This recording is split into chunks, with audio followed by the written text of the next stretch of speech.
Good evening! My name is Monty Martin, and welcome back to the Fate of Drakkenheim. This is the Dungeon Dudes weekly D&D 5th edition livestream campaign, with myself running our game as Dungeon Master, and I am joined by some wonderful people tonight. I'm Kelly McLaughlin. I will be playing Wilhelm von Kessel, the human swashbuckler rogue, and we're joined today by our other amazing friends. Gildanitis playing Veosenia, the Tabaxi Gloomstalker Ranger Rogue. And Joe O'Gorman playing Pluto Jackson, the human battlemaster. Thank you for joining us once again. If you are just tuning in for the very first time, welcome. We are the Dungeon Dudes, and Kelly and I post new videos every other Tuesday and every Thursday up on YouTube where we cover everything D&D. So be sure to check out all of our great content over there as well. You can also join us on Tuesday evenings when we record the campaign live on Twitch. You can check us out from 7 p.m. to 10 p.m. Eastern Time at twitch.tv/dungeon_dudes. You can also check out the video episodes of the show on YouTube or check us out as an audio-only podcast as well. And we also have some very cool books, which are available now in the world of Drakkenheim, for those interested. Dungeons of Drakkenheim is currently available over at our friends at Ghostfire Gaming. Our publisher has copies of both the hard copy and PDF currently available that you can pick up if you want to run the adventure based on the first season of our campaign for your very self. And while the Kickstarter for our next book, Sebastian Crow's Guide to Drakkenheim, has ended, we are opening up pre-orders now, so if you do want to still get your hands on a copy and all the cool miniatures and other accessories that we made for that project, there still is opportunity to get a late pledge pre-order in at this time. For those of you that did back the Kickstarter campaign, keep an eye on your inbox, because just in the next couple days, and perhaps already once this is uploaded to YouTube if you're watching this in the future, the playtest for our new class, the Apothecary, will have begun, and you'll be able to download that through BackerKit as well. So be sure to follow your inbox, check the news if you did back our Kickstarter campaign, because there's going to be some really cool stuff coming down the pipeline for you very soon. With that all out of the way, though, let us return to find out the fate of Drakkenheim. Drakkenheim is no more. The devastation which fell upon that accursed place left a kingdom in ruin. Now, horrors lurking in the haze grow ever more great and terrible, while simmering tensions between rival factions boil over into outright war. The power of monarchs, mages, and priests hangs in the balance.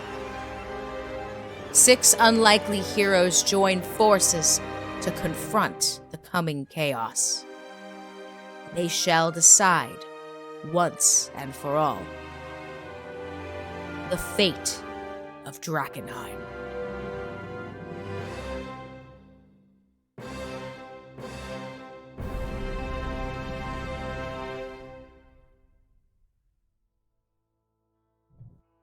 Welcome back to Drakkenheim. When last we left our heroes before our brief little break there, we were following Veo, Wilhelm, and Pluto, as the three of them were in the midst of a Caspian duel with the Grand Paladin of the Silver Order, Uriel Radley. Over the course of 5 days, they ventured into the ruins of Drakkenheim several times to claim their greatest trophy to bring back to decide the outcome of this duel, the winner of whom would get to dictate several key terms in the negotiations between the people of Westamar and the forces of Illyria and the Silver Order. Our heroes managed to bring in the head of Big Linda, who was the prize beast of the Queen of Thieves, let loose ever since the shenanigans many, many months ago. But they also delved back into the ruins in search of another trophy as a bit of a buffer against a possible big play by Uriel Radley. They explored the ruins of Castle Draken in the process, and in doing so, they sought out new prey. What they found, however, was a little bit unexpected. In addition to recovering the crown of Westamar and several important documents from the vaults of Castle Draken itself, our heroes battled extraplanar forces in the throne room of Castle Draken, forces that indicate that even though this rift remains closed, a presence on the other side is still interested in breaking through to the mortal world. But in the midst of all this, our heroes also discovered the fate of none other than Queen Lenore von Kessel, the previous queen consort to Ulrich IV, the old king. Having decided, finally, to put Lenore out of her miserable state through death, our heroes, in a desperate bid that almost cost Veo her own life, did manage to slay Lenore and have brought her body back from the ruins of Drakkenheim to be laid to rest. There is a bit of a somber attitude amongst the camp with the news of this, for many hooded lanterns did give their lives protecting Lenore at various stages, and so much effort had been once put into trying to find a cure for Lenore's monstrous transformation. However, having these angles having come up to no avail, groups are now gathered to lay Lenore to rest.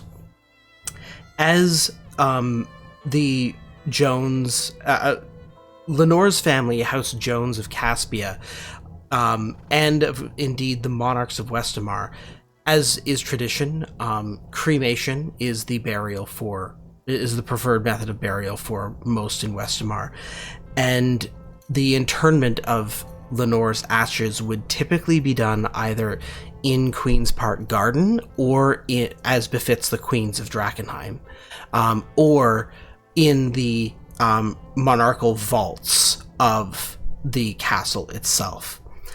As all of you decide to make your arrangements, we go to Wilhelm, Veo, and Pluto, and as the three of you gather in Camp Dawn, in Wilhelm's royal tent, with in the presence of both Elias Drexel, who is somberly with his arms crossed. The nearby, they have kind of the wrapped up body of Lenore, not in Wilhelm's tent, but obviously nearby, kept under guard. He sort of awaits what you want to do next.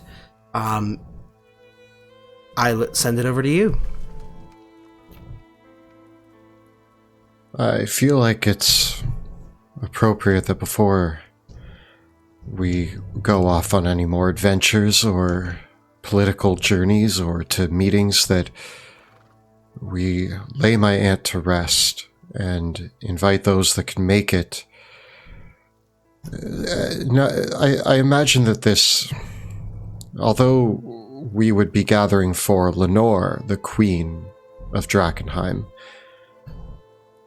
I think that as a symbolic gesture, it's meant to represent many people that we've lost in those ruins. Those ruins have taken many soldiers, many heroes, many regular people who used to live there when the meteor first hit. There's been an uncountable loss of life in those ruins, and if Lenore represents the monarchy, the head, so to speak, of Drakkenheim, then perhaps a funeral to lay to rest all of those souls is something that is sorely needed.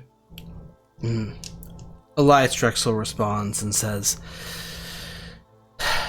True. And there will be many more that we have to mourn before this is all over. You understand that? The best we can do right now, with all that is going on, is a simple ceremony. I can make the arrangements for Ophelia Reed. She's offered to oversee it and perform the rites. I've already put out word for a pyre to be made, and we can collect her ashes and make sure that they are deposited back in the garden or the castle in accordance with your wishes. If you would like to, it is, as you all know amongst our people, it is sometimes done that the cremation follows one's passing quite quickly, but the internment of the ashes may be done as a separate ceremony. That is for you to decide. Often that might be more fitting in a circumstance where there may be other visitors or guests that would want to pay their respects who can't be present for the cremation. I think it would be fitting that we hold the first ceremony, but hang on to the ashes until such a time that a larger group can make it to Queen's Park Garden, which I believe was Lenore's favorite location in the city, and lay the ashes at the foot of one of the statues that was erected of her. It is, it's possible that in the midst of any of these documents we might be able to determine what Lenore's wishes might have actually been. She did have a grotto in Queen's Park. That might be an appropriate place. Indeed, without anyone else closer in family, it is your decision, of course, Wilhelm. It's been a very long time since I've seen the grotto. When I was much younger, I walked through it. I remember the yellow lilies being quite beautiful there. I wonder if there's any left. Pluto, you also think the lilies are beautiful, don't you? They are so pretty. I am drawn to You've them. seen them. I feel them. Come a little bit more vivacious since you saw them last. I'd love to see them one last time. Yeah, It was quite a beautiful garden in its day. Beautifully I think deadly. what we're gonna do, I think that's very sweet. You know, we saw her at her worst, but that is not entirely who she was. She was royalty. She was. I'm not going to lie, Pluto, and I say this a little quieter. Based on family reunions that we used to have, she seemed more the same than I'd like to admit. She shot delirium out of her eyes. Not the delirium out of her. I mean, just she was mean. Look, but she was a queen. This could be a chance, for a lot of people to take a moment to remember all of those. There's a lot of hooded lanterns that aren't with us anymore. There's Illyrians, there's followers of the Falling Fire who were just mistaken and misjudged, and they went too deep, and there's a lot of innocent people that are gone in the city, and maybe she isn't this shining beacon, but it could be a chance for someone to say something, not just for her, but for everyone. Like Elias is saying, that there's room for mourning. What she was to me as my mean aunt is irrelevant. What she represented to the city and to the people is more important. We won't be talking about how she put coal in my stocking for Christmas. We won't be talking about the way she treated everybody who wasn't her serving staff. What we will just know that when she treated someone badly, it usually meant that she thought they had a lot of potential to live up to, that they had a lot of responsibility, and she wanted just to shape them into what she expected them to be. She was especially nice to me, so she probably didn't really think that I was going to count anything. Food, probably. But if she's mean to you, it kind of meant that she thought you were expected to be something.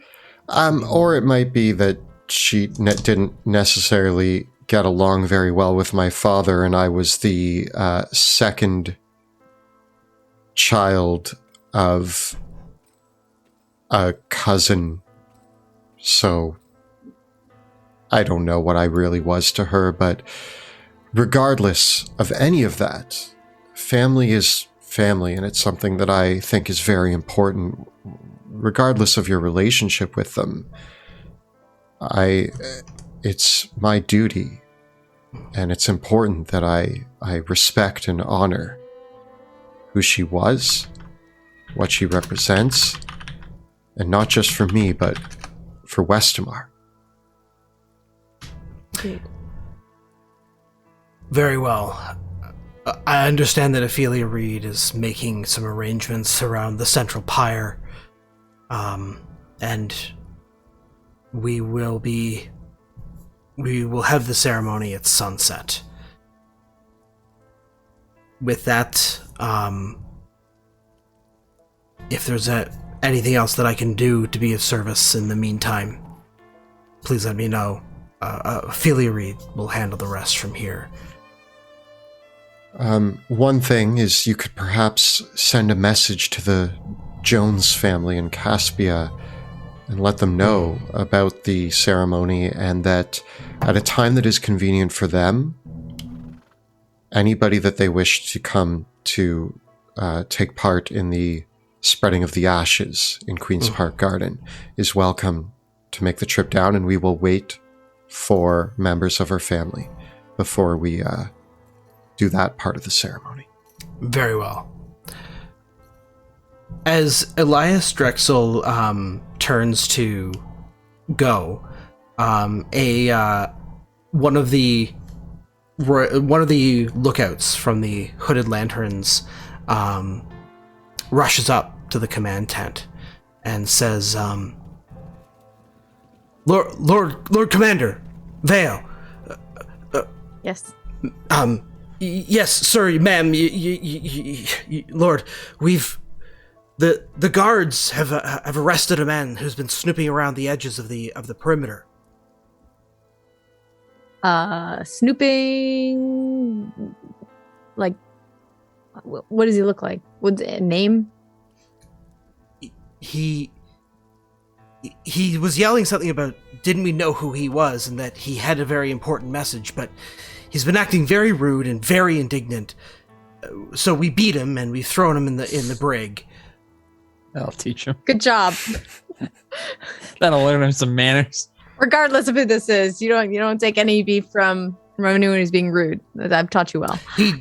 He looked like just a common ruffian with this very sneering accent. It was very, very, very rude, but he said he was here about the Queen. Okay. And specifically, he needs to talk to the Lord Commander. Like, my time is very valuable. Why do I need to talk to this prisoner? He was just barging in and making quite a scene. We just thought that it's been your protocol that we should let you know of anything like this that's occurred. So it's true. I was just testing you. If Veo, if this is beneath you, I could go beat him up some more and see if I can get some information. No. Let's go together and you guys are forgetting rule number 59. I forget most of your rules, but yes, remind me. The mouth you beat can't speak. No, you could be anything, be kind. Why are we beating up a random person who was asking? Because he was being rude, and we do not. Yeah, you have a rule about rudeness, right? Yeah. In fairness, your liege, he was snooping around the perimeter. He didn't approach or announce himself. It looked like he was trying to sneak in. Protocols. Yeah, that'll get you beaten. That'll. Yeah. All right. I think we better go see who this rude prisoner is and see if Pluto needs to beat him up anymore. He can speak his truth in front of Ignatius. Oh yeah. I suppose I'll come too. Now I'm just curious who this prisoner is. Okay. No, but you don't need to worry 2 yourself steps. about these. Plus, Oh, you're going to please. probably hold back our beatings. We I've been doing nothing but politics for days. Let me go look at the prisoner. I just want something else. I just want to do change of something, scenery. please. All right, Wilhelm, we'll let you like Fine. Well, you poke can, him with your rapier a little bit. Thank you. Okay. So there hasn't really been much need to keep prisoners in the camp overall, but since the Hooded Lanterns don't keep griffins, what the Silver Order had used as a griffin's tower has been used for various types of storage and has been regarded as the most secure place to keep any sort of prisoners that the camp does have.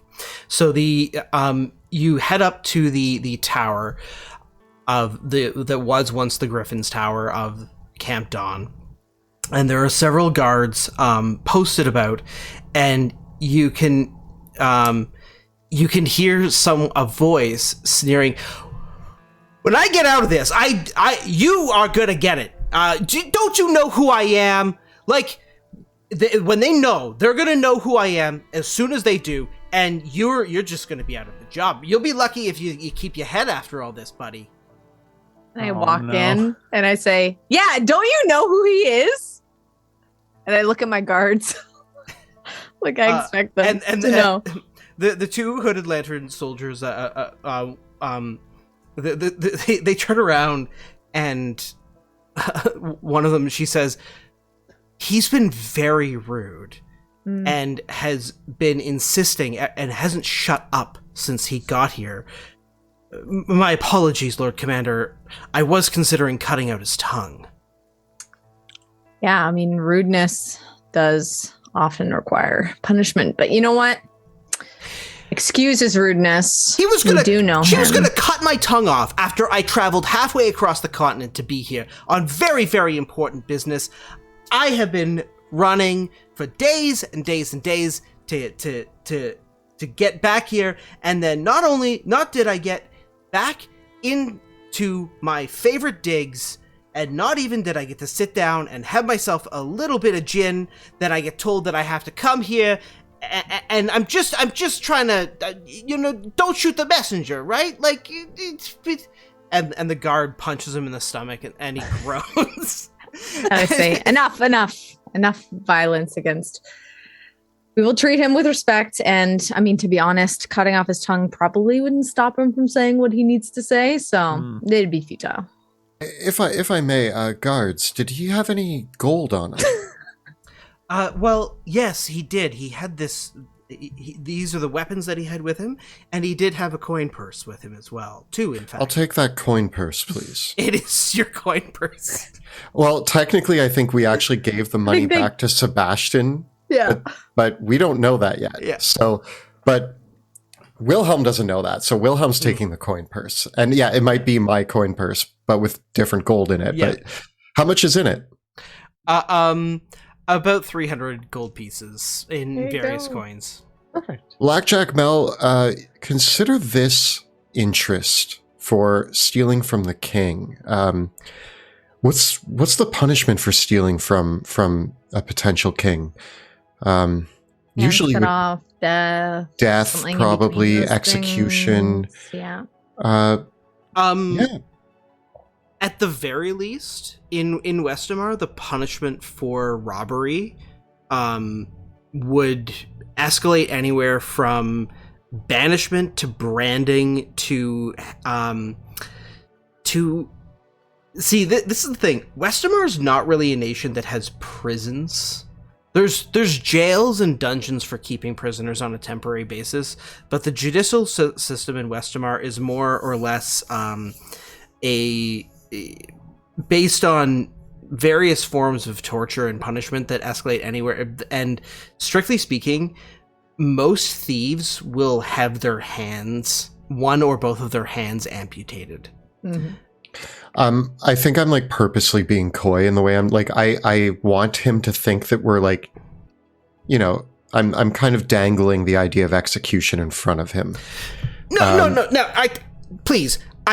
I do all my work using my hands. I am. If you don't take my hands, you might as well just kill me. And please, honestly, just don't kill me. I really enjoy being alive, and I don't entirely repent for my wicked ways.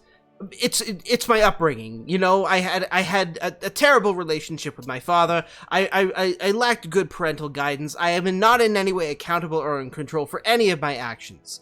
Please, it wasn't me. I'm a victim of the system. I understand that.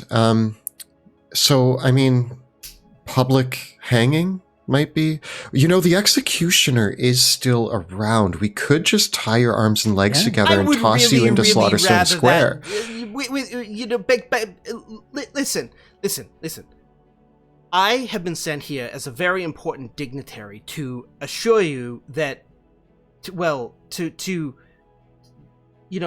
bring a little bit of a message. So, don't shoot the messenger. Is that what they say? Isn't that like a rule or something?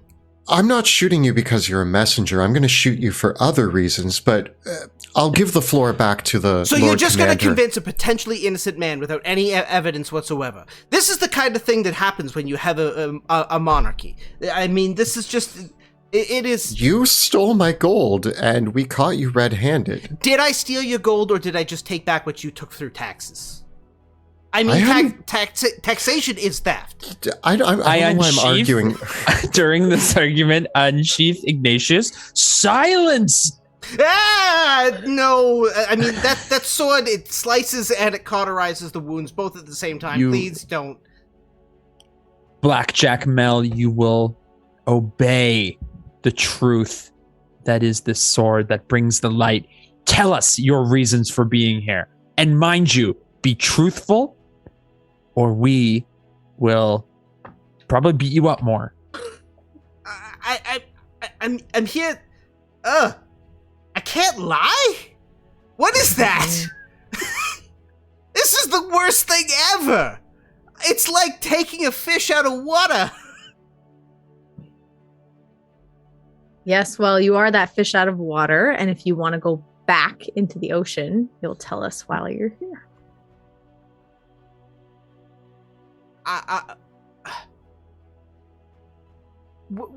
There's a very important person who I work for who would like an invitation to the ceremony tonight for personal reasons. What are these personal reasons? And who is this? Who is this that is requesting an audience? A ticket, a seat. Well, I mean, it's only appropriate that a queen be present for the funeral of another queen, right? You always find ways to skim it. What are the personal reasons? What is she up to? I'll be completely honest with you. I have no idea what she means by that. I know. We're talking about the Queen of Thieves, right? This Cat. Yeah. The supposedly Katarina von Kessel, right? Supposedly my cousin, in which case this would be her mother's funeral.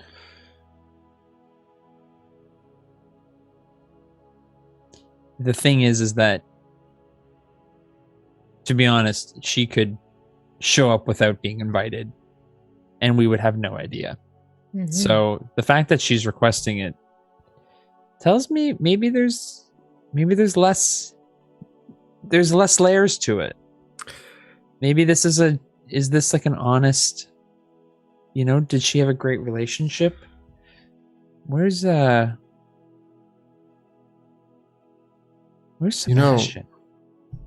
When you need him.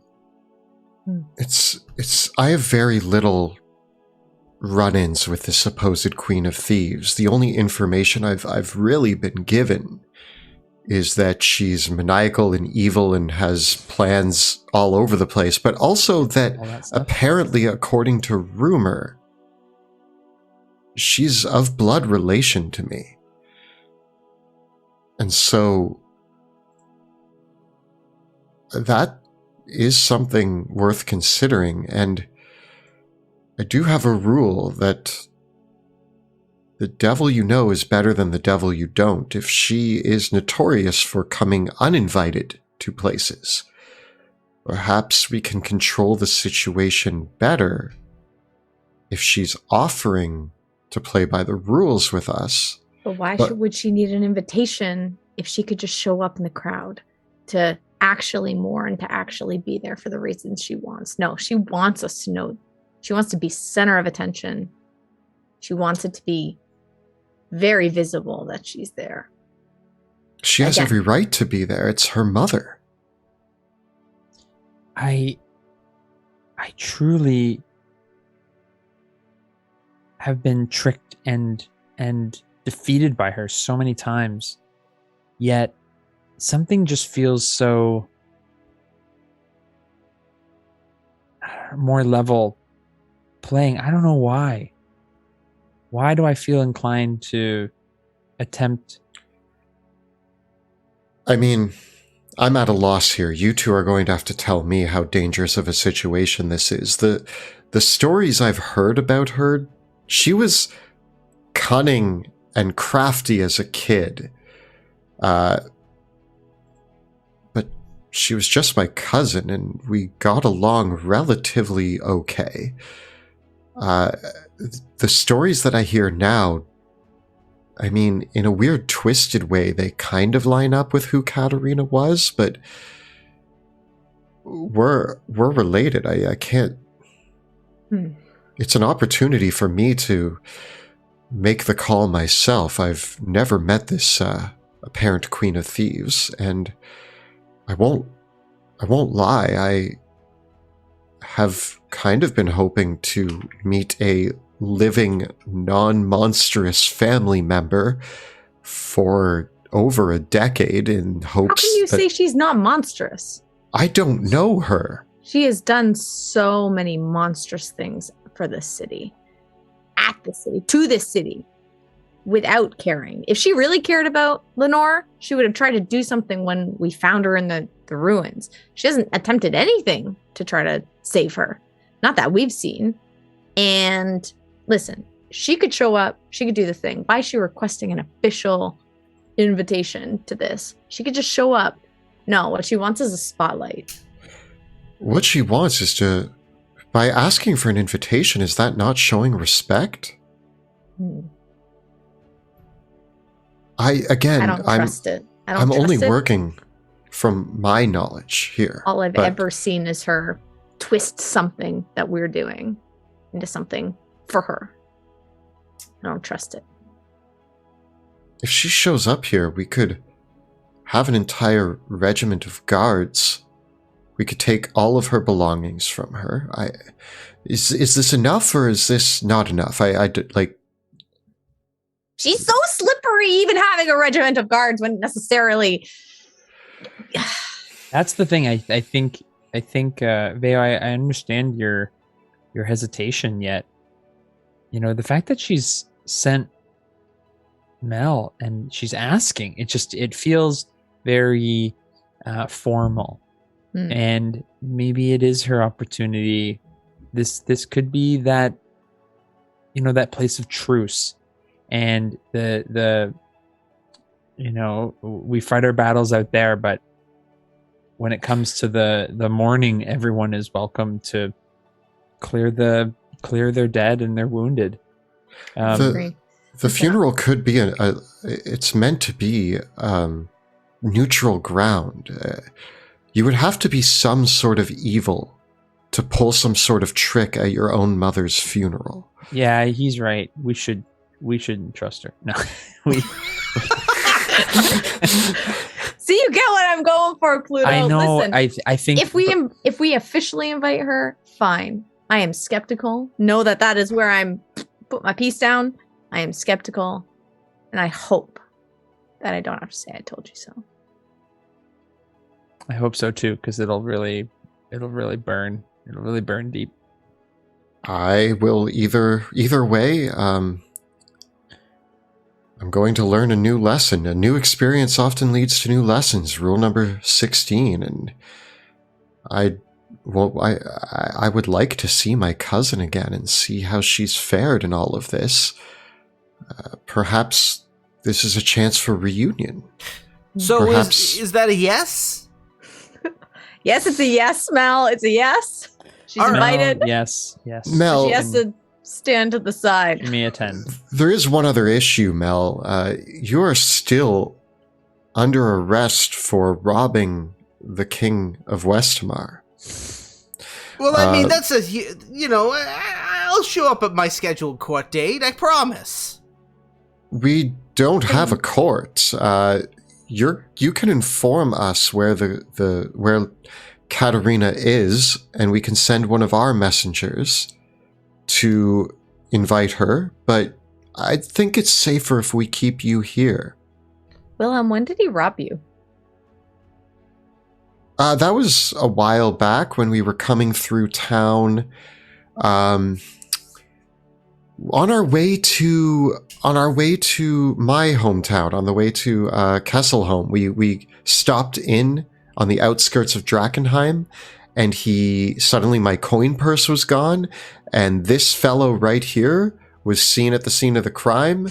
People seemed to know who he was. He made some sort of argument onto why my money was deserving in his hands or something, and he ran off. And I've had 0 gold in my inventory since that time. I mean, you It's have lots of gold now, but didn't we just get lots of the... Aren't you super rich? 'Cause Yeah. you just That's took all not those the ledgers. point. He robbed me and needs to stand. He's It's in his Respectfully, nature. Wilhelm, I think this is, you have a lot on your plate. We have to deal with the dukes. We have to, we after the funeral, we have to go settle this duel. Like we're what does that have to do with keeping Blackjack Mel imprisoned? Well, he's Blackjack a- Mel owing you a debt.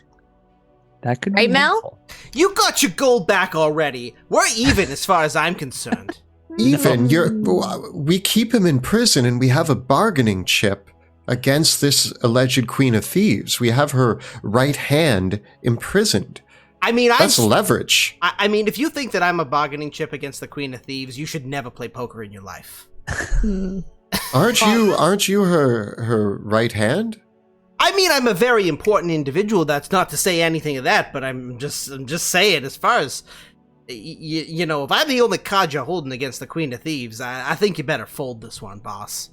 Now, how much gold did you get back from him, Wilhelm? 300. 300. Mel, I think your life is worth much more than 300 gold. And I completely agree with you. I think if we let you go, 300 gold really doesn't cover the debt you're getting yourself into by us not killing you for stealing from the king. Veo, you're really thinking of letting him go. We have the right hand of this alleged Queen of Thieves, who we're going to invite into our camp. I know that I was just saying that I'd like this to happen, but I feel like we're just giving away leverage here. Wilhelm, let the Lord Commander dish out some punishment here. Mm-hmm. Lack thereof? So, Mel, Please what don't. is your life worth to you? I mean, my life is worth everything to me. Hmm. But I mean, you just took all the gold that I have. Like you literally have my life savings. You're probably going to go steal more gold. Let's be honest. Yeah, but what's a couple hundred gold between friends, right? I mean, we go way back. I used to be a manager. Come on, like, we had good times. I mean, we know each other, right? Like, I mean, that was we He have grows good on you. That's the problem. We He have good grows on you. times, right? Like, you don't need to like cut off my hands or my head or both. You don't or need to. anything like that. Exactly. You don't need to. Thank you so much. Mel, I have to ask you. I don't usually have a lot of respect for people on the other side of the law, but you Veo, you really impressed me. Thank you so much for letting me go. I think your life is worth some information, don't you think? Yeah. Mel, I bet you know something. Tell the sword, Mel. Tell the sword what you know. What? What do you think? What do you want? You haven't asked. We need a little something. We need a little something to grease the chains that are going to be falling off your legs there, so you can freely leave this old griffin rooster. If you want to get out of this tower, and you gotta pony up. Listen, we'll even give you back that 300 gold if you can get us some information. What kind of information are you looking for? Okay, now you're speaking my language. You're sweetening the pot, All right, so what kind of information are you looking for? It's your life and 300 gold. I like the sound of this deal. What do you need? But you're only getting the gold when you get us the information. Got it? Yeah. What's the Queen of Thieves? We had some robots. Oh. Some mechanical fellows come after the king. I want to know who sent them. All right. I wasn't expecting that one. I'll be perfectly honest. I wasn't, but I'll take that deal. I'll take that. What assurance do we have that this sniveling crook would be able to gain any sort of information on robot assassins? I'm very well connected. I am very well. He's got his hand on the pulse. He's I know people. I'm smart. I can do things. You're talking to the source. Oh yeah, as he says that, he's like he tries to say he's smart, and he can't. I'm smart. He's crafty, is what he is. Vale, slippery. I just want to make sure I have this straight. You're going to give him the gold back, unlock his chains, let him walk out of here, and you expect him to come back with this information. Of course! No, I expect him to get the information, and then we give him the gold. Fine, I'll give you half now, half later. Wow, no, that was so easy. Yes. No. It's Lord too late. Commander. No, there's no take-backsies. Don't you have a rule for that about no take-backsies or something like that? Aren't you full of rules? I have a rule. Rule 88: show mercy to those who earn it, and you have done nothing to earn my mercy. Then I'll give you all of my gold of what I have in order to do it. Well, you can keep your gold. Paying him? Because he does provide because valuable I'm services. a professional, and he tries to say the word professional.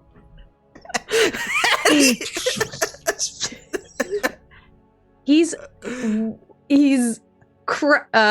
what is it? He's a criminal. a long way in his craft. I have a very particular set of skills. Yeah, I don't trust this man as far as I can throw him. Trust him. Neither do I. Well, to be honest, your strength score is what, like 8? Yes. Well, there you go. And I don't trust you, but to let you walk out of here with, even the Lord Commander's going to give you gold to walk out of here.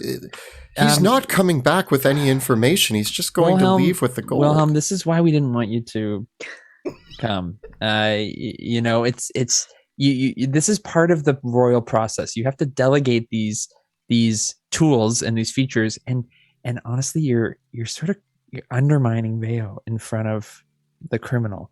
Like, I think it's important that you show strength and leadership when you're choosing individuals. Yeah, Your Majesty, how dare you undermine your subordinate?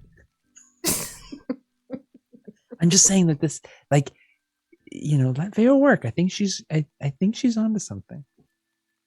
Respectfully. Don't worry, Wilhelm. We got this. Respectfully. Listen, and we've dealt with him before.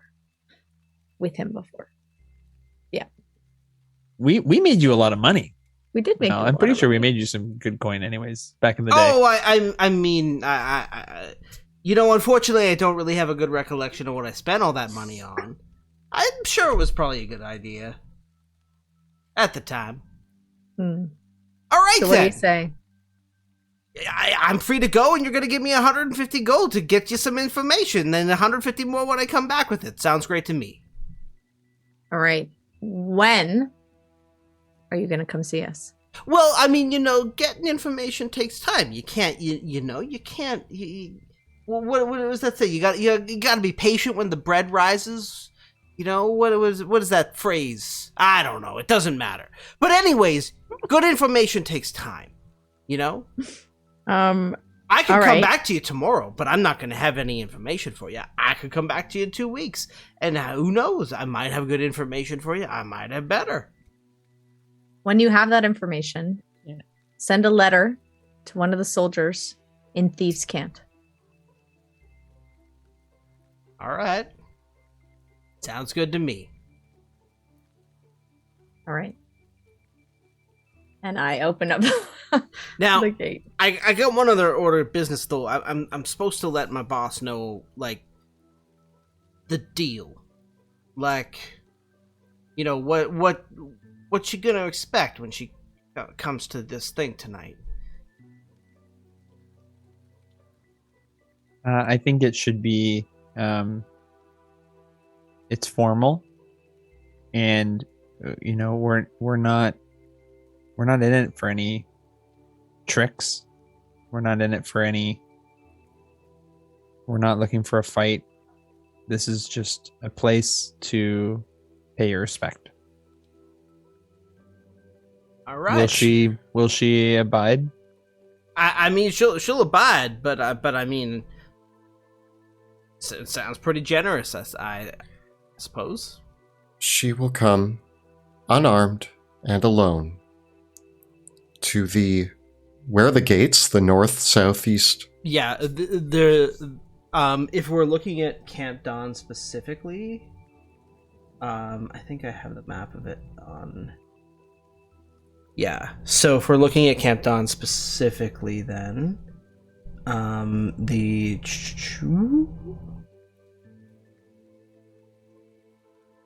this is the layout of Camp Dawn, and so they're gonna perform the rite at the pyre. What direction makes the most sense for her to come from? Where was Blackjack Mel caught snooping?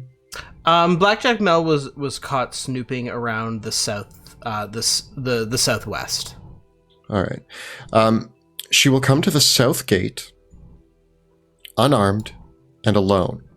We will have Hooded Lantern soldiers at the gate, awaiting her arrival. She will announce herself. A group of Hooded Lanterns and the three of us will meet her at the gate.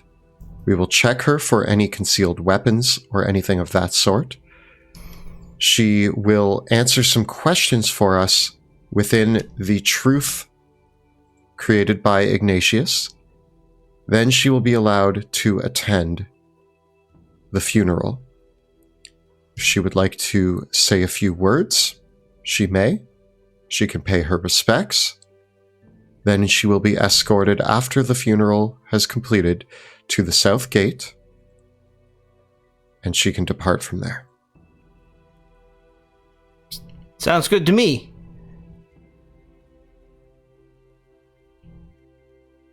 So, can I go now? Yeah, you can go, Mel. Can I have my knives back?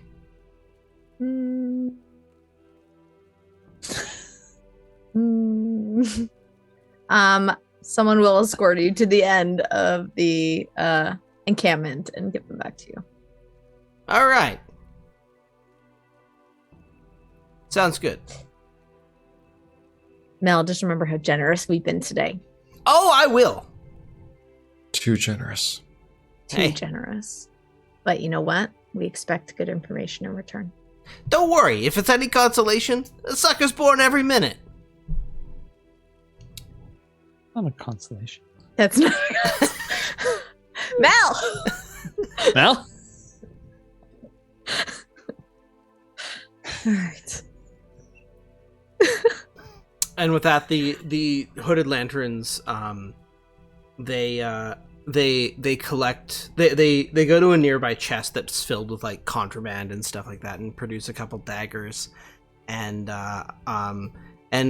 Mel's like, "That wasn't my knife. That was my knife." And they sigh, put another dagger in his hands, and lead him out. Honestly, he grows on you. No. He yeah, every time I see him, I get a little bit more understanding.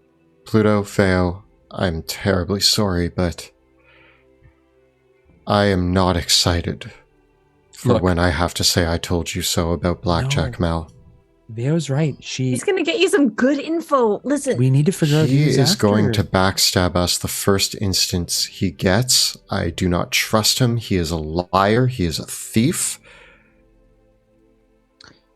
And we just let him walk out of here with 150 gold and daggers. I don't like feeling like I'm the bad guy. This is not my usual territory, but I did not expect us to be this generous. I've been wondering about capturing this alleged Queen of Thieves' right hand for some time, ever since he robbed me. I thought that it would be an incredible leverage piece, and he walked right into our hands, and we just let him go with gold and daggers in tow, with the promise of him coming back with information. Wilhelm, I've been around thieves my entire life since the city went, happened. I think the thing you need to know about a thief is once he's caught, he's only worth the information he can give, and well, Mel's worth more out of a cell than in one. I still don't know about that, but I guess time will tell. Mm. I think, you know what? As much as he is a thief and a liar, the one thing that means the most to Mel is a profit. And he'll come back for his gold. And if he doesn't, well, he got 150 gold. But he still owes us.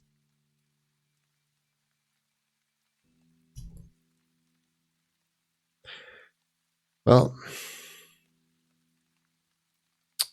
rule number 97, never argue with the wisdom of those who know more than you.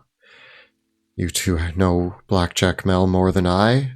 My instances with him have not been pleasant, and I don't see any redeemable qualities within that man. I see nothing useful or trustworthy other than his connection to other people.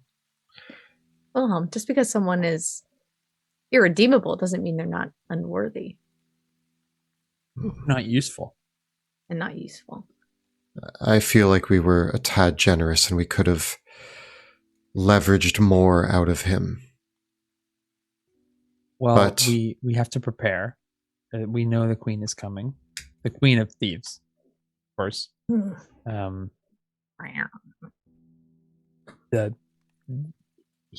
Once he reports back, the question is, I mean, it is a burning question. Who sent those assassins? And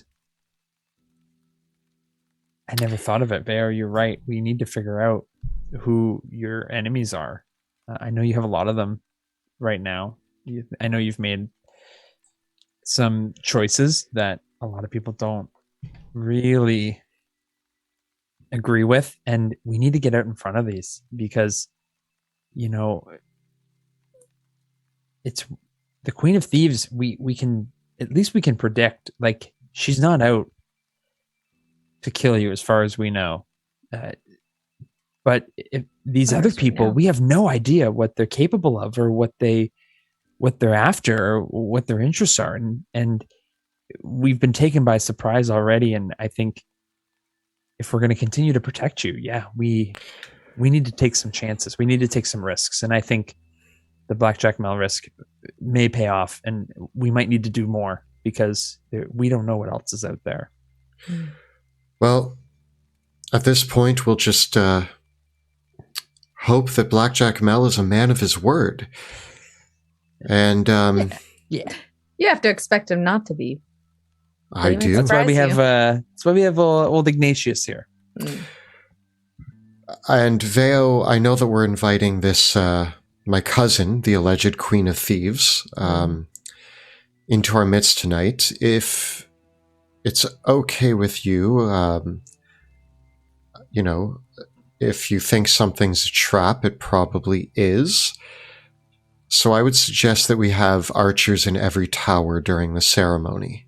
I'm not worried about her making a move per se in that way. What I'm concerned about is her getting in front of an audience that will feel for her as the daughter of the queen we are putting to rest today.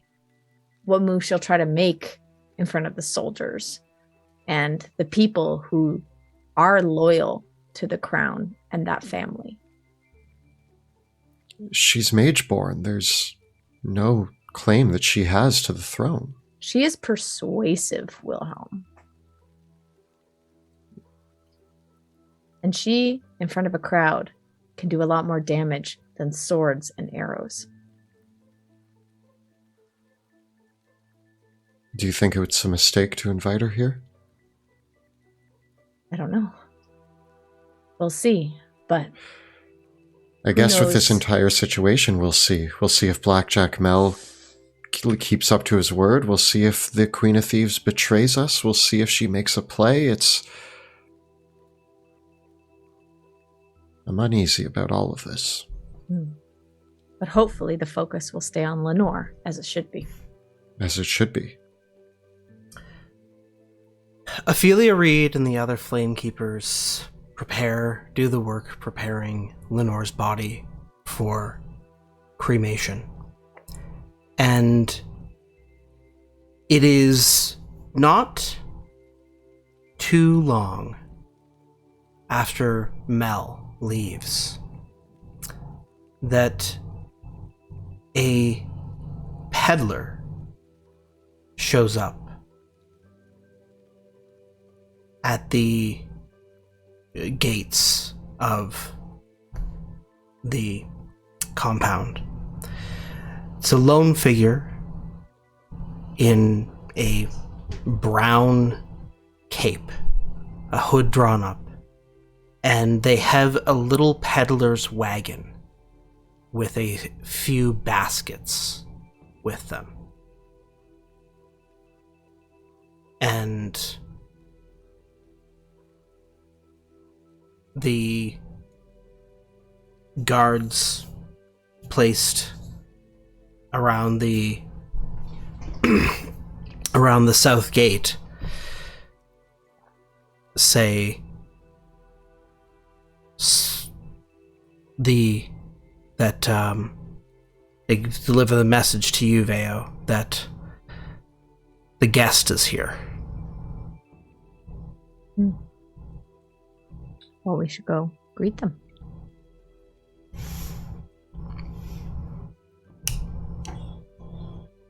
And I walk out. Okay. As you walk out the south gate, you see the form of the peddler. It's a woman. The cloak drawn up, just disguising most of her features. And she says, "Hi, Vale. I am here for the ceremony tonight. I brought a few things with me, and I was hoping it would be okay for me to do so." What things have you brought with you? You're free to examine them. It would mean a lot to Lenore if you brought them in and brought them to the Flamekeeper. I want to examine what's in the... anything. Wrapped in silk in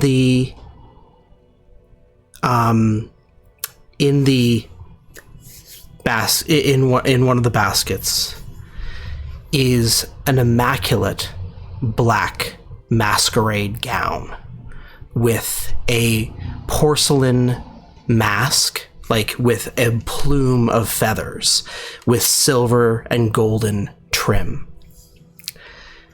And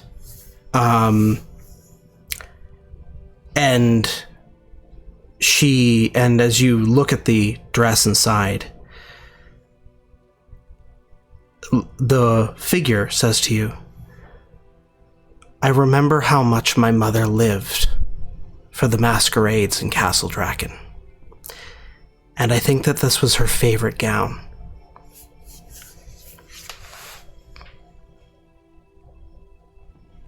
I don't see why we can't bring it in. But you understand why we don't trust you. I do. I do. All right. I'll get some of the guards to help you bring it in. I'm gonna wait a little more.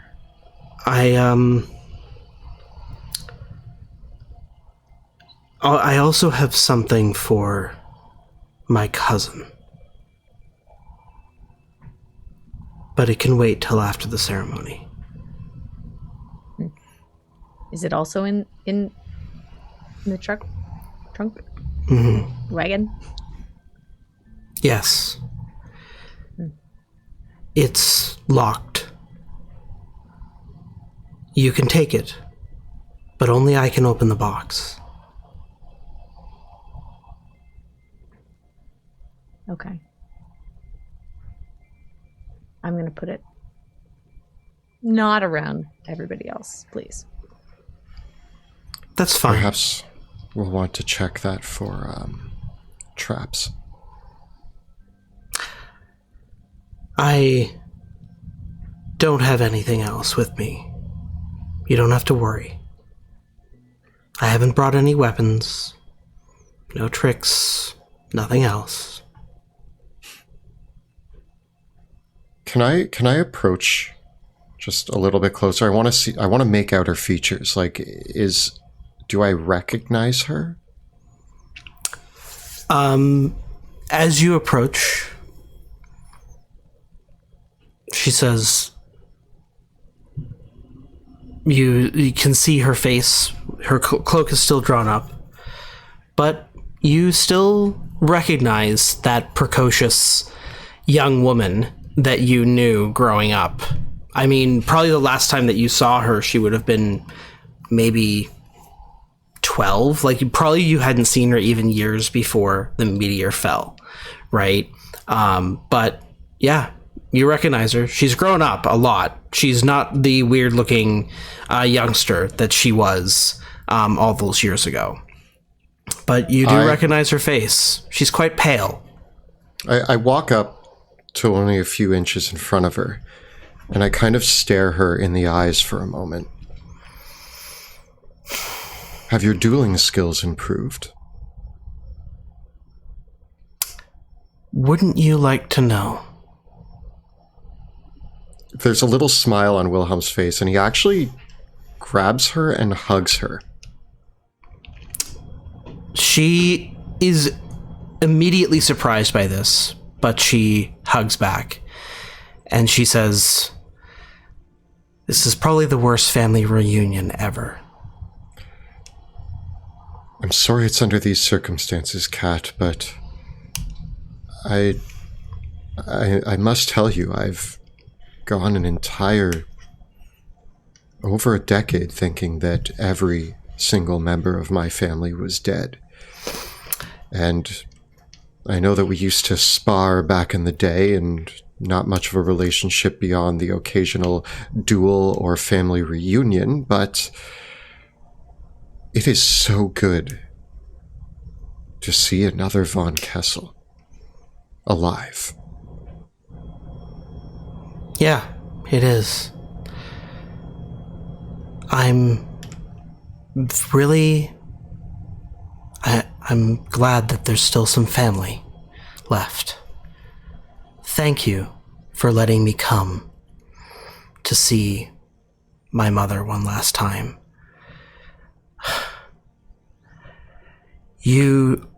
It's funny how when we grow up, we tell ourselves that we'll still have time to visit our parents, that we'll have time to say the things that we wanted to say, that we'll have time to make amends, that we'll have time to make it right.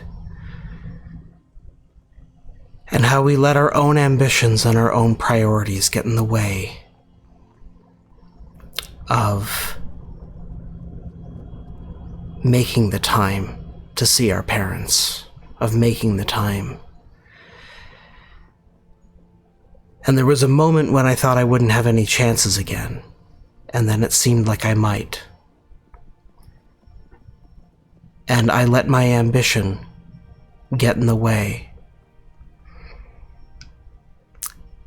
of being able to see my mother and talk to her before she died. You know, Kat, I would say be happy for the time that you did get. You had a good amount of time. We were both robbed of our parents before we were ready. There's been nothing but tragedy in the von Kessel family for many, many years, and if anybody can understand what it means to lose the people you care about and have to live with that weight and that guilt, perhaps we have more in common than either of us might think. And I've heard stories, I'm not going to lie. You have a reputation, but I hope tonight can be about family and perhaps two von Kessels sharing the first moment that two von Kessels may have in a very long time. With respect, I'm just here to pay my respects. I don't need to make this all about me. I appreciate that. Well, where are you going to lock me up? If you don't mind, we will search you, but if you have no weapons on you, you're not locked up. We can head to the fire and prepare for the ceremonies together. My rapier's in the cart.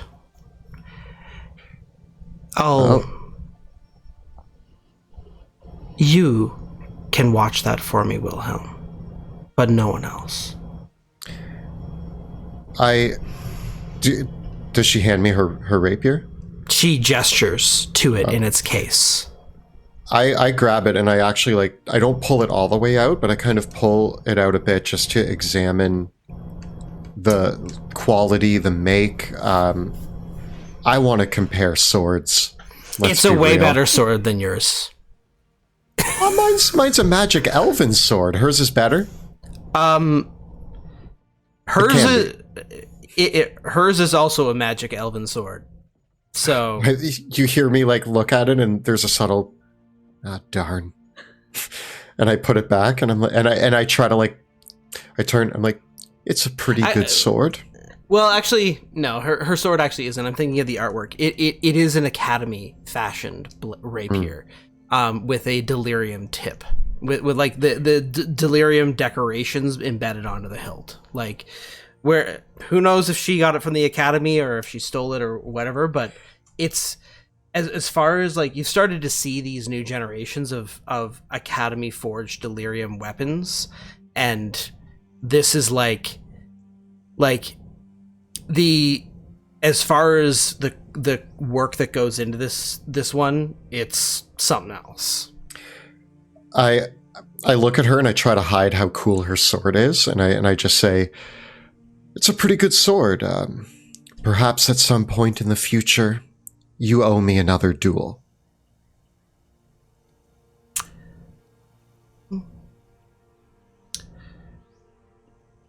Perhaps.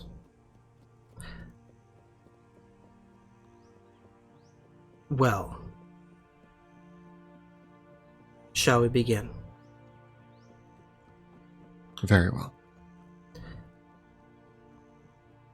There is a solemn procession as several of the Hooded Lantern soldiers and the few guests in attendance There's Eric von Molenberg, and as well as Elias Drexel and a few others that have been part of the operation that all gather here.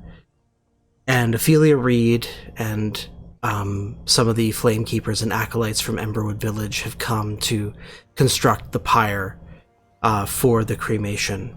And as they do so, as is the standard amongst the followers of the Sacred Flame, you gather in a circle around the pyre, and stand and usually join hands in rings.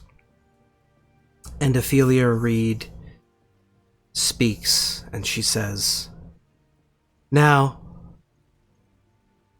today, we confer to the flame a beloved queen, Lenore, the wife of the great Ulrich IV von Kessel, scion of House Jones, mother to Leonard, Katarina, and Eliza, patron of the great opera houses, lover of the arts. We think of all those who gave their lives in her name, and all those who fought and gave much in her honor. Today we confer her spirit towards the flame, in the hopes that in her journey through the long shadows that seem never-ending, she will find the light on the other side. Her spirit will go to that place where dawn breaks over the shadows, and join that brilliant chorus that sings the song of silver and gold with the flame. Ashes to ashes and dust to dust. Lenore von Kessel, may you be with the flame and in our hearts always." And with that, Ophelia Reed lights the pyre, and the flames burn.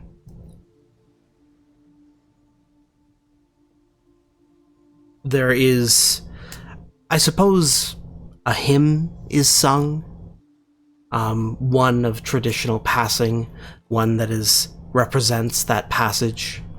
And as the sun sets through the cloudy skies around Drakkenheim, the brilliant pyre takes the light.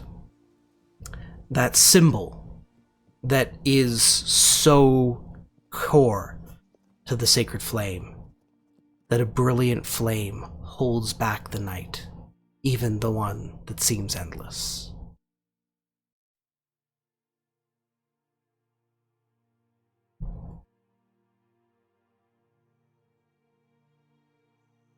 As the fire burns, if anyone else would like to speak,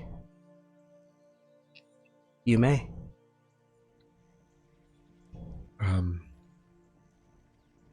Yeah, I'll say a few words. Haven't really prepared anything, but I think it's appropriate.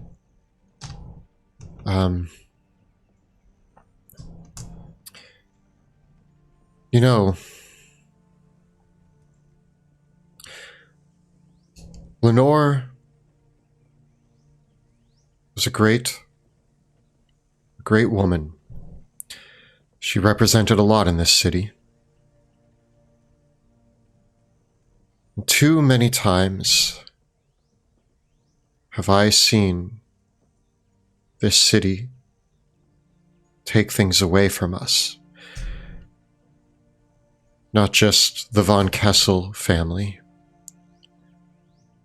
but to everybody, every hooded lantern here today, the Lord Commander, even Caspian royalty, Illyrians, all of us here today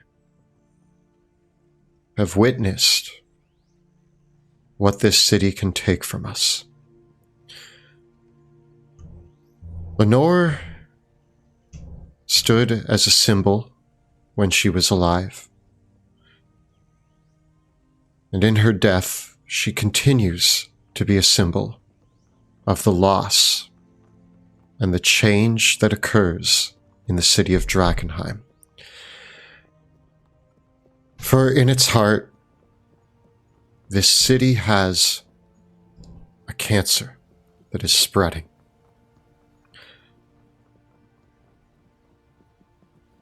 And it will touch those that we love. And it will change them. And it is our duty as the children, fathers, mothers, brothers, sisters, cousins, whatever we are, to those that are being lost or will be lost. It is our duty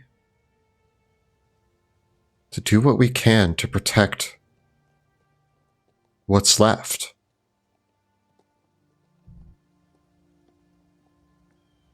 I do not know what fates lie ahead for Drakkenheim, or for Von Kessel, or any of us.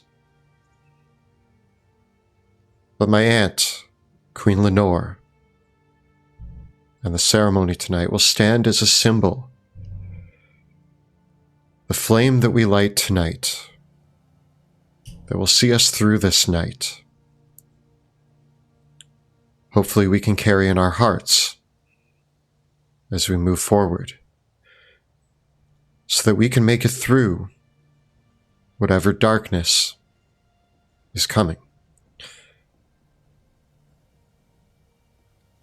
Vale, Thank you. Pluto, do either of you want to say anything?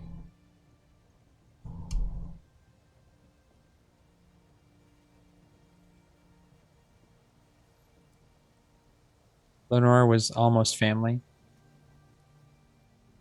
She was a representative of the people and of all the people. She was, when we found her, it was a sight to behold. You know, for a moment there was this glimmer that we could bring someone back. Someone that had spent years in this place. And there was this thought that, yeah, we can save her and save everyone, but what we found was not her. She truly left us many years ago, and I think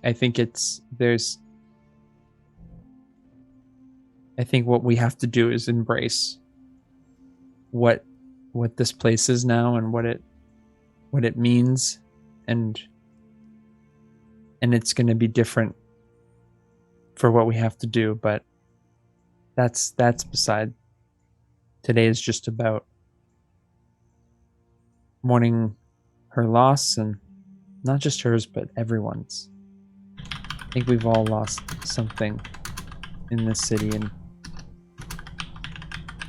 I look to reflect on that, and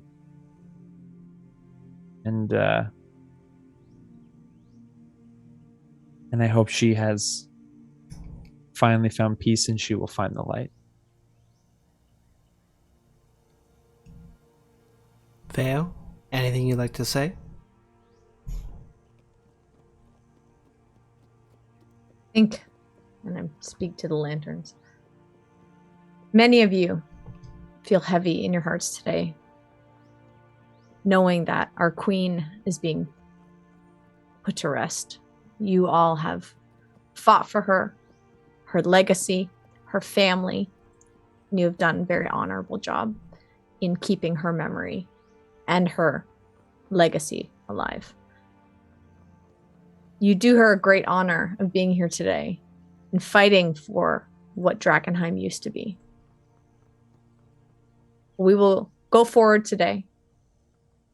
Remember her family, and honor that going forward to make sure that we can bring back the Drakkenheim that we want, that we see the future here that we're trying to build through the lineage of the von Kessels. We may have lost a queen, but we fight for the monarchy. As the flames roar, the ceremony concludes, and the crowd and the assembled soldiers and the few others who are here to pay their respects go back to their positions and allow the flames to die down. Some stay watching the flames. Katarina herself sits close by the flames and watches them intently. I feel like I'm not going to say any words to her, but I go and sit next to Katarina and just watch the flames with her. She watches them for a long time, until the point where they go from roaring pyres to you can see that they're beginning to flicker down and disperse out into just like the flame is still burning, but it's past like that roaring bonfire phase and more just into the that slow burn part of the cremation. And she says,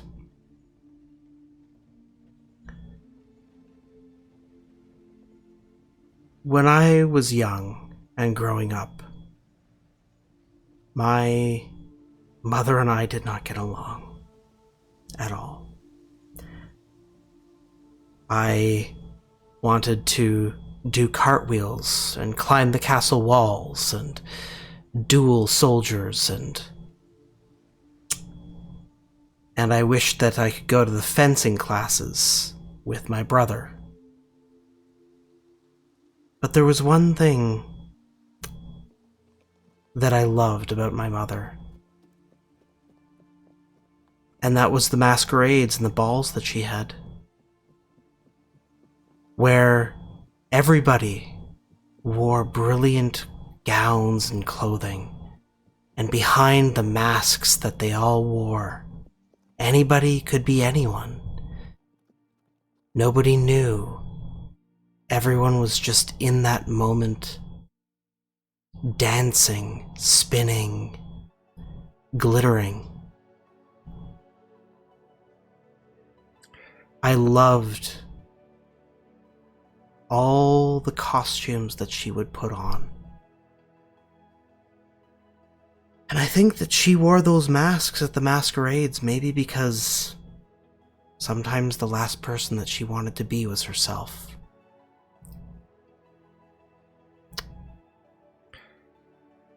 I remember a few of those. And I remember you would always take her hats and wear them. It was quite amusing, actually. They were glorious, the masquerades. You know, I did get along with my mother very well, and my father. I was lucky in that way. I never got a chance to cremate them. I never held a funeral for my mother or father, my sisters. I just had to run away. So, I'm glad to have somebody, a family member, here. There was with me. No funeral for my father? None for my sister or my brother either. This is the first one we've been able to have for any Von Kessel since. There wasn't one for our aunt either.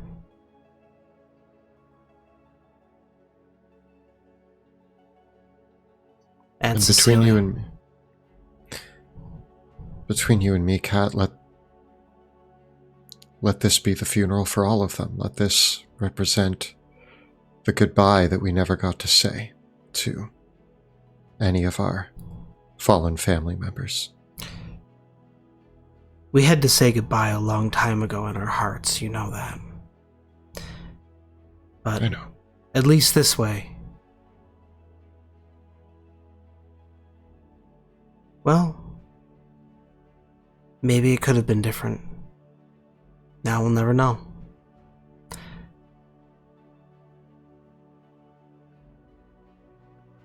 We'll never know.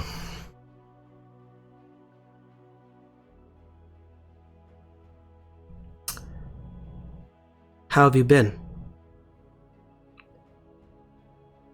To be honest, things just keep getting harder. I never really intended to be discovered. I was set on this course by wanting to help. Just wanted to help. I saw people in trouble. And my father raised me to help those that are in trouble. And so I tried my best, and I'm still trying my best. And without really knowing what was happening, I get thrust from one thing to another, and here I am. And at every turn, it just gets more and more complicated. And all I want, Kat, all I want is to just be a good person and do what is right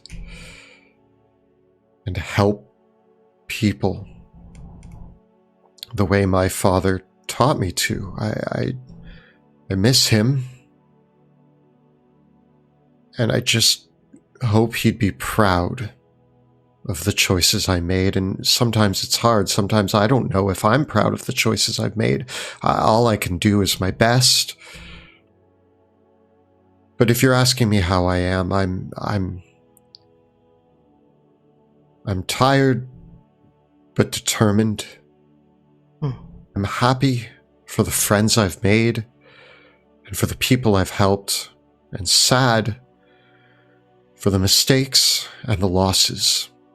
I'm here trying my best to do what's right, Kat.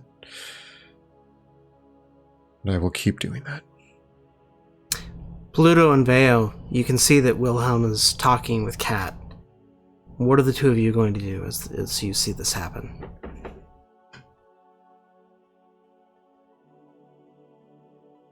I'm like observing. Daggers? I'm literally just like tense. Like we've had the funeral, things are like that's happened, but like I will not take my eyes off of her. It's like there's like daggers from my eyes. Okay. I know it's hard, Veo, but this might be this might be her humanity. And I know we haven't seen eye to eye with her, but Ignatius compels me to forgive mostly anything but demons. And Pluto, don't humanize her. Sebastian does that enough for all of us, okay? She has done so much that even in this moment, I'll give her this moment, but it doesn't mean I trust her. It doesn't after mean today, that, I'm gonna let her manipulate us again and again. I think it seemed what she said, it felt genuine. And I think the opportunity to be here for her mother will go far. I think the decision was the right one. I mean, I know not you were wrong. reluctant, You're but not wrong. this could gain us some favor. She still will be a thorn, but maybe she'll just be a little easier to work with if we have to ever bargain with her again. I hope not. She gets no fish from me. 0 positive intent. No. Just grab some more Fool hors me d'oeuvres once. from Fool me 10 more times. Shame on me. fool my friend 11 more times on top of that. Yeah. And that's just That's silly. That's just their relationship. That's just really on me. Yeah. So I'm not letting it happen again. As the two of you converse, Kat turns to you, Wilhelm, and she says, The struggle is real, isn't it? Yeah. When all these things happened, tragedy after tragedy, I ran away from it for a long time as well. Where did you hide all these years?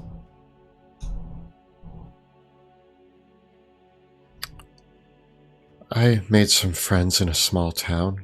I lived in the woods for a while. Wonderful. I took a charter on a ship and sailed to the far continent for several years. Really? After I left the academy. Yeah, I did. Yeah. They do things very differently over there. It's fascinating, actually. I've only heard stories. I'd love to hear more about the far continent at some point. I didn't stay long. Well, there was the business with Eliza and the academy. And when that all happened, that was before Uncle Manfred and Aunt Cecilia had their Taft. And when I went over the far continent, I thought, well, it'll be a change of pace. And then the war started there. And I thought, this is too much, I should go home. And of course, I came home to a war here too. They do things very differently in the far continent. But it's funny how I don't think that they're any better or worse than us for it all.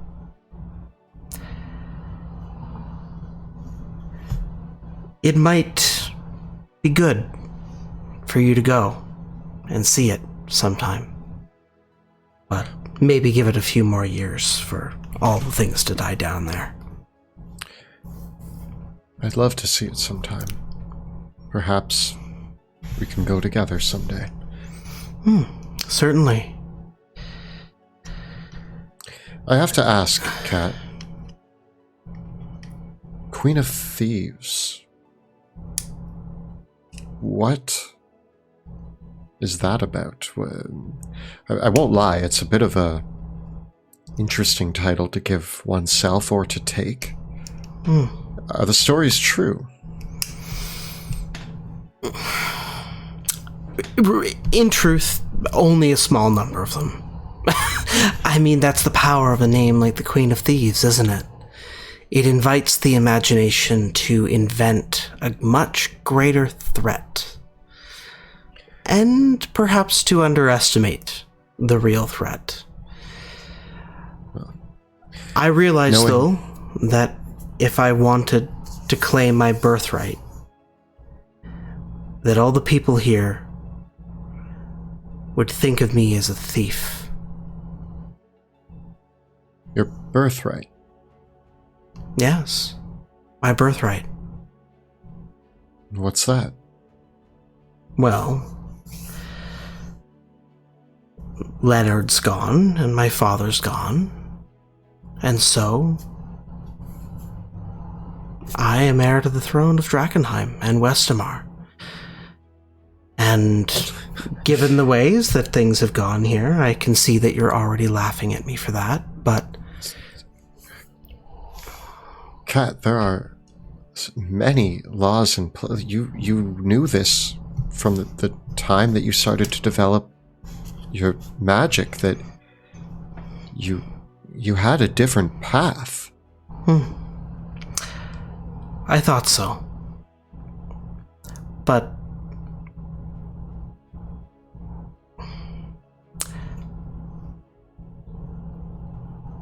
why should I walk the path that someone else chose for me? You were gifted with magic. You were to be trained. You could have been anything. You could have been a great mage of the academy. You could have done many great things with that power. But you chose to become a thief. Yes. I had to become a thief.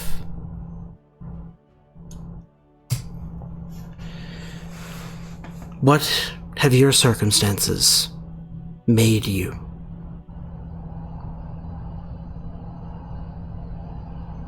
Well, I was meant to be a younger son. I was no heir. I was no leader. And here we are.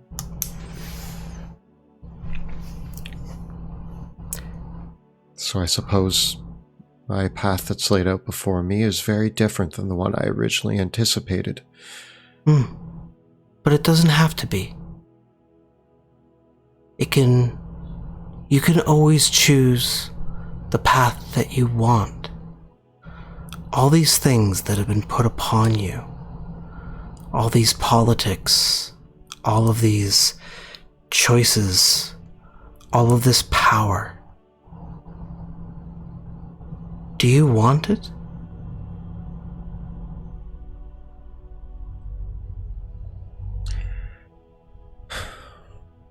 Kat,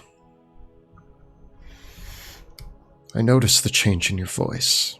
I notice the change in your demeanor. I would not sour this Von Kessel funeral by bringing more politics. And although your words would seem honeyed, you know I can't give you what you want. And I would hope that you have the dignity in this moment not to ask. I know that you can't give me what you want, what I want. But I would never ask that of you.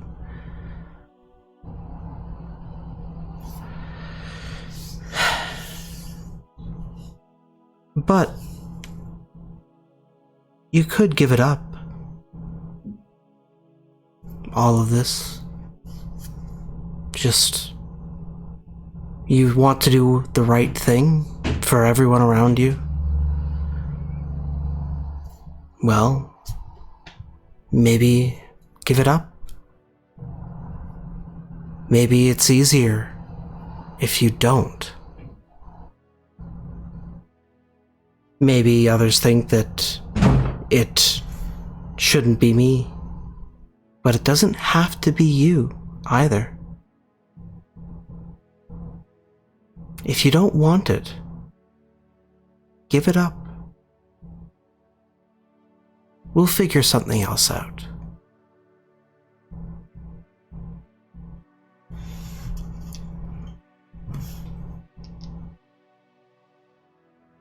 I'm going to stand and look down at Kat and say, Kat, it was nice to see you. And walk away. And that's where we'll take our break. See you all in a few minutes. And we are back from our short rest.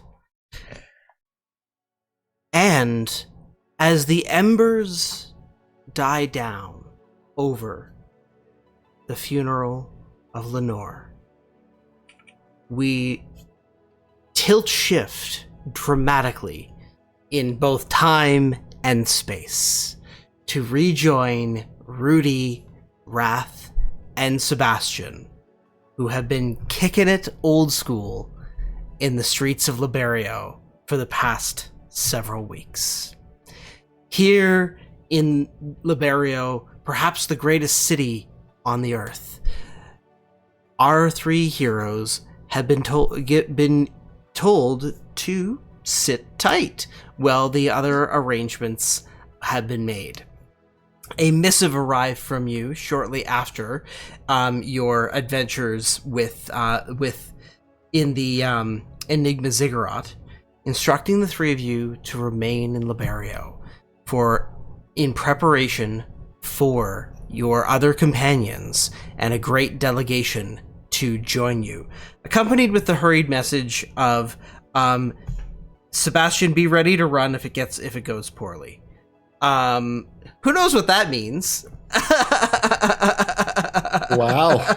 That's exciting. And so, here in Liberio, you've been able to enjoy a little bit of a vacation and a break, because several weeks have passed as you've waited, while the other group catches up with some political machinations and some traveling around. So, lacking anything else to occupy yourselves with, you have been invited to some rather fine accommodations, as some of the contacts arranged by Baron von Moldenberg, who is Veo's one of Veo's adoptive fathers, he pulled some strings and made some contacts to arrange several things. You have been brought up to speed on what has happened so far. So the group of you know about the duel. You know about the circuit. These three know about the duel. They know about everything that the other group has encountered. And at this point, they've also received word about Lenore's passing. And so you know that the other group is making their way to Liberio, and in the next few days you'll be expecting as well some delegations from Caspia to show up too. Love that. Does that mean that I know that I was part of the Illyrian deal? Like that? Do I know that? Yes. Cool. Yeah. And so the three of you have been invited to stay as a guest of a very important individual in Liberio. She hasn't had too much time to meet with the three of you personally, but Consa Isabella Ezio is a bold, middle-aged noblewoman who often dresses modestly, despite the fact that she has served 3 terms as the consul of the Republic of Liberio, the highest elected office in the city. You have been given guest rooms in her villa as diplomatic guests of Westamar and the Academy, and basically had your free reign to explore Liberio as you see fit, and see to whatever else you might need to do as you await this upcoming delegation, which will be occurring in the assembly chambers of Liberio. As a result, Isabella Ezio has been rather flustered with all of the extra preparations that she's had to arrange with her team to pay host to the politics of the other nations of the continent. Classic.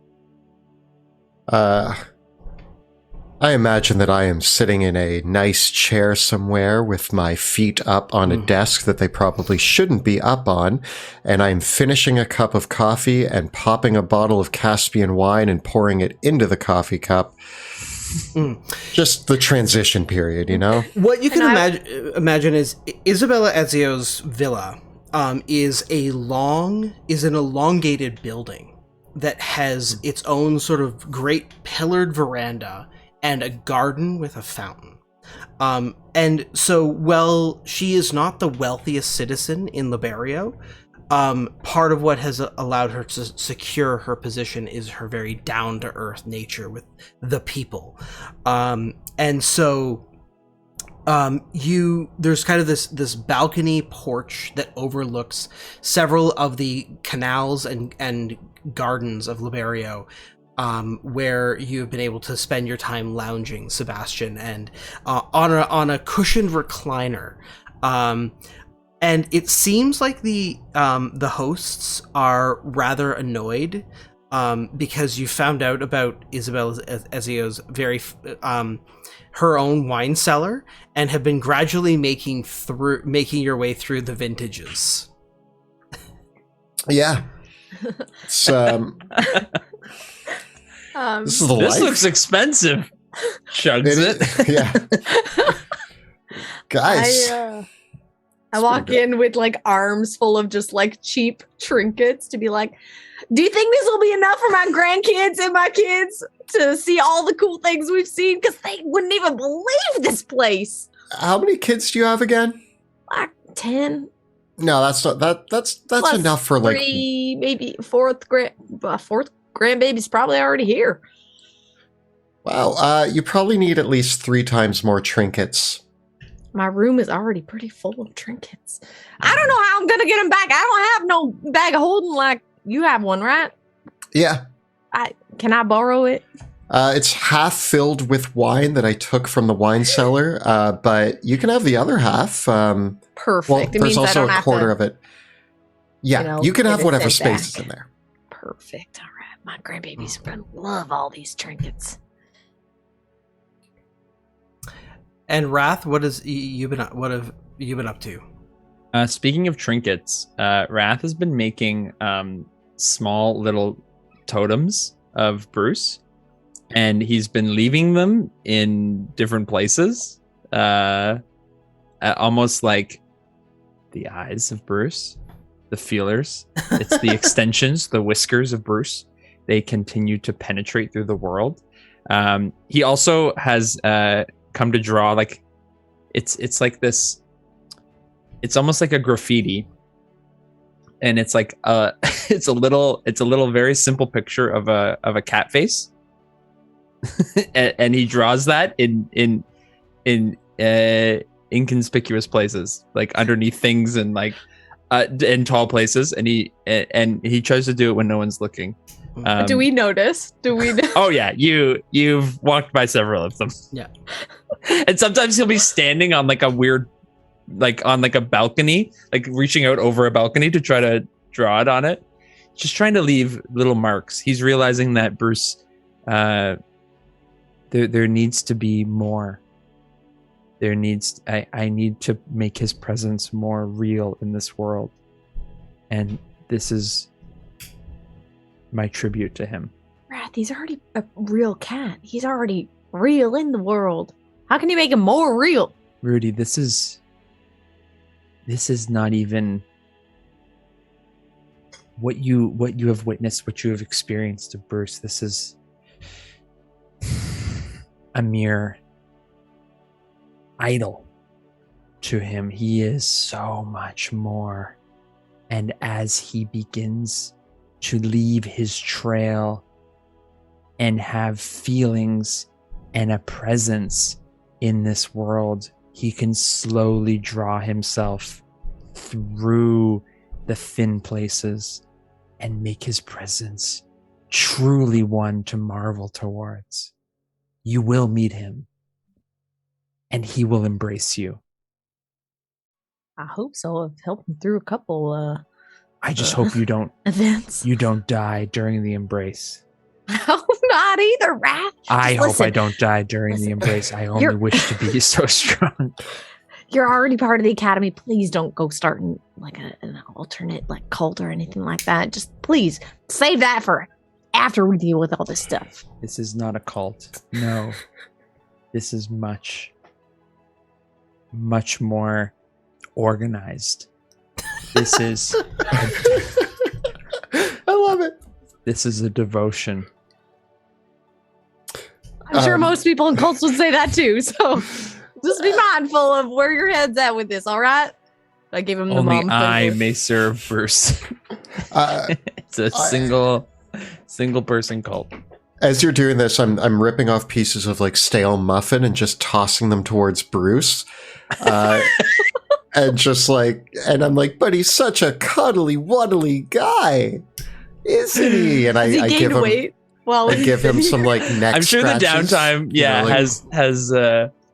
And I'm petting him and like giving him little muffin bits. Is how's Bruce feel towards Sebastian? I imagine that he would enjoy the extra attention. As you throw more morsels towards Bruce, a familiar voice speaks over the balcony and says, "Don't encourage my brother's mangy creature. We really don't know where it's been or where it's come from." But he's so cute. Like, come on. You just want to feed him and give him pets.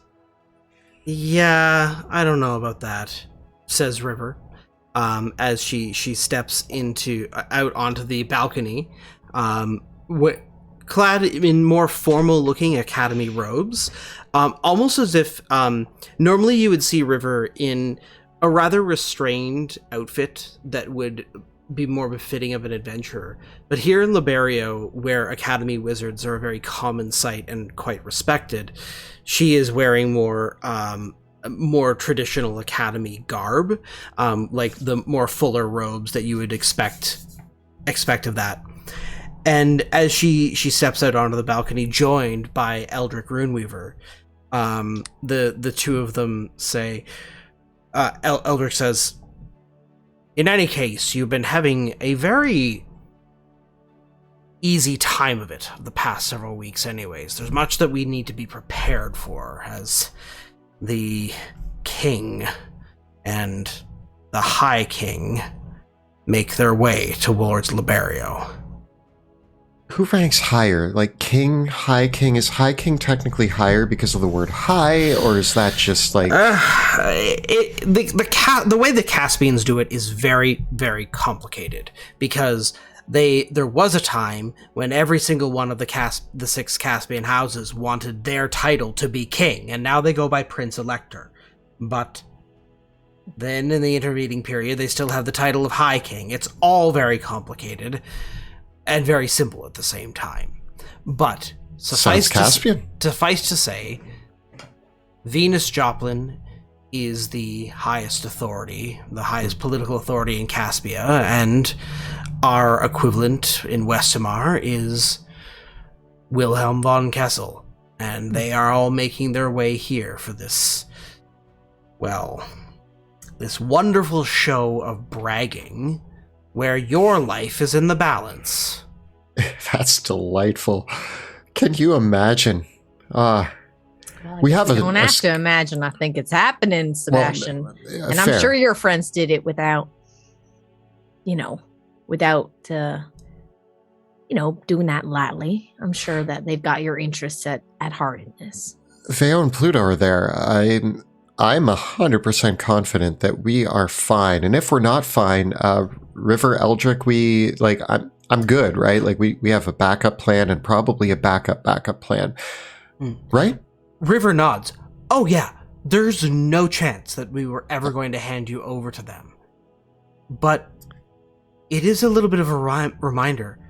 Can we actually trust this Wilhelm von Kessel to make sure that the Academy is going to have its interest represented properly. I mean, he was going to just turn he put your life on the line, Sebastian. I don't think that's right. I think the Illyrians put his life on the line from what I heard. It is not up to the king, to push those buttons. He's trying to do what he does best for everyone. And the Academy has been on top for a very long time. So you best watch your mouth when it comes to speaking ill of our king, ma'am. It's a bit of a tough situation. Like, I've been hanging out with these two who are the BFFs of Wilhelm. And, I mean, they seem pretty cool. So... By default, I would assume Wilhelm is cool, but I've also met Wilhelm, and he's always like, oh, rule number 17, brush your teeth twice a day. And it's like, just shut up, man. So, I mean... He does sound like that, doesn't he? That's actually quite accurate, yeah. There you go. It was a good Wilhelm impression. We actually sound a little bit alike, which is kind of funny. But look like him. A little bit. No, he's got the eye patch and the blonde hair. We don't look anything alike. But does he represent the Academy well? I mean, why? What did he say?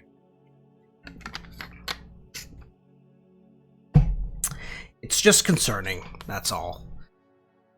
The Academy in these negotiations needs to be seen as an equal partner, not some sort of bargaining chip that the people of Westamar and the Illyrians and the Caspians can just throw around as if they can control us. Part of the Edicts of Lumen is that we have autonomy and protection under the law. They are responsible for protecting us. I just totally clicked OBS and made it click off into another scene. I am so sorry, everybody.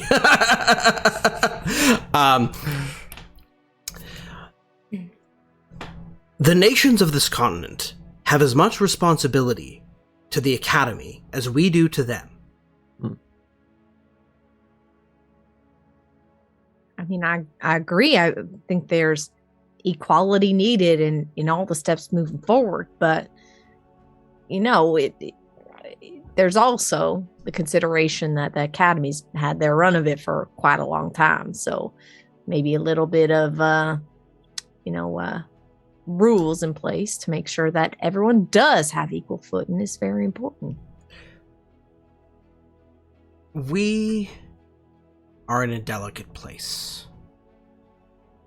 The Directorate of the Academy has their very particular interests in mind. A path that they don't wish to waver from.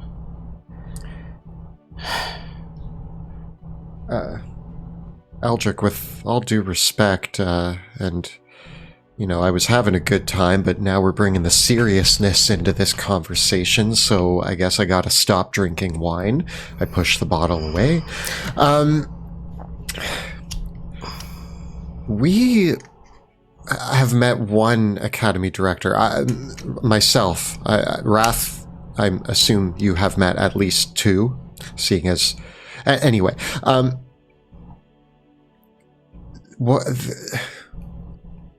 they're doing some crazy stuff, and I mean, I've kind of been taking it easy, but also we have a potential army being sold to our enemies by the Academy directors. I don't really know what's going on anymore. Like, I feel like we represent the Academy, but the directors are they all like Alabaster?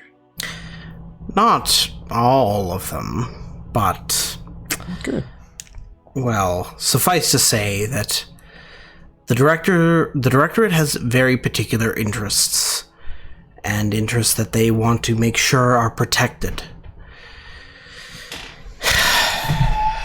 No offense, Wrath, about your father, but... It's just best to follow their rules. That's it. Academy, it offers a place to perform and be become who you were supposed to be. And my father has always dealt with those things. He's always experimenting, and he's a very busy man. The directorate leads us, and the academy has stood for eons, and I believe it will continue. Things are just the way they are. But Wrath, how can you say follow the directorate when they want to conjure up their right in the edicts of Lumen, but want to live above it? I say that ain't right. I say either, come to toe with what the king wants and have an equal setting at the table. Or if you want to try to live above it, you face consequences of what that means. I'm not really one for following the rules. I didn't get where I am by obeying the academy to the T. I think the secret of the academy, and unfortunately, oh man, I'm just drawing some wild conclusions in my head right now. Okay. The interesting thing is that the academy presents itself as something that likes to play by the rules and live by the rules, but really all of us are kind of just pushing the envelope. And now that I'm saying that out loud, I'm realizing that maybe I have some stuff in common with the directorate, and I'm starting to get a little concerned about that. All I'm saying is you can't raise a household of 10 kids without no rules, or else that's just utter chaos. There is a balance. I agree with you. Don't follow every rule. Wilhelm was a little bit strict on his, but I think there is a balance to be made for making sure there are boundaries to what we live by.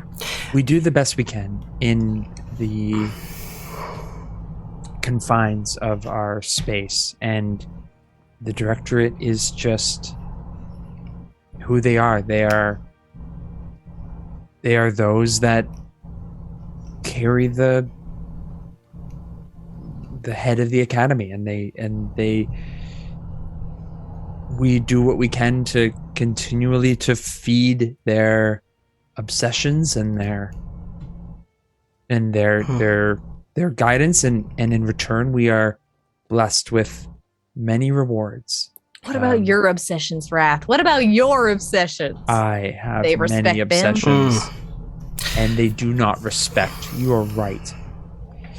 There was friction with Bruce, always has been, as River so plainly stated, and I have had to find ways to navigate that space, and I believe I have found a working relationship, and it is what it is. But when I am crowned the great mage of Drakkenheim, there will be an opportunity for me to rise above and continue to... someone else's... That's a bit of a precocious statement, young. Wilhelm trusts me. He knows me, and he knows I will follow at least 5 of his rules. So that puts me well ahead of the competition. Do you know what the role is even called? And that you do know that there's no crown, right? We're not putting a crown. Nope. A crown would ruin my hair, so I have no intention of wearing any crown. Right.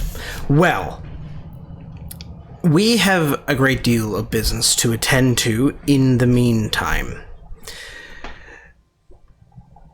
With the delegations en route, the Lord Commander and the Prince Paluto Jackson are due in Liberio shortly.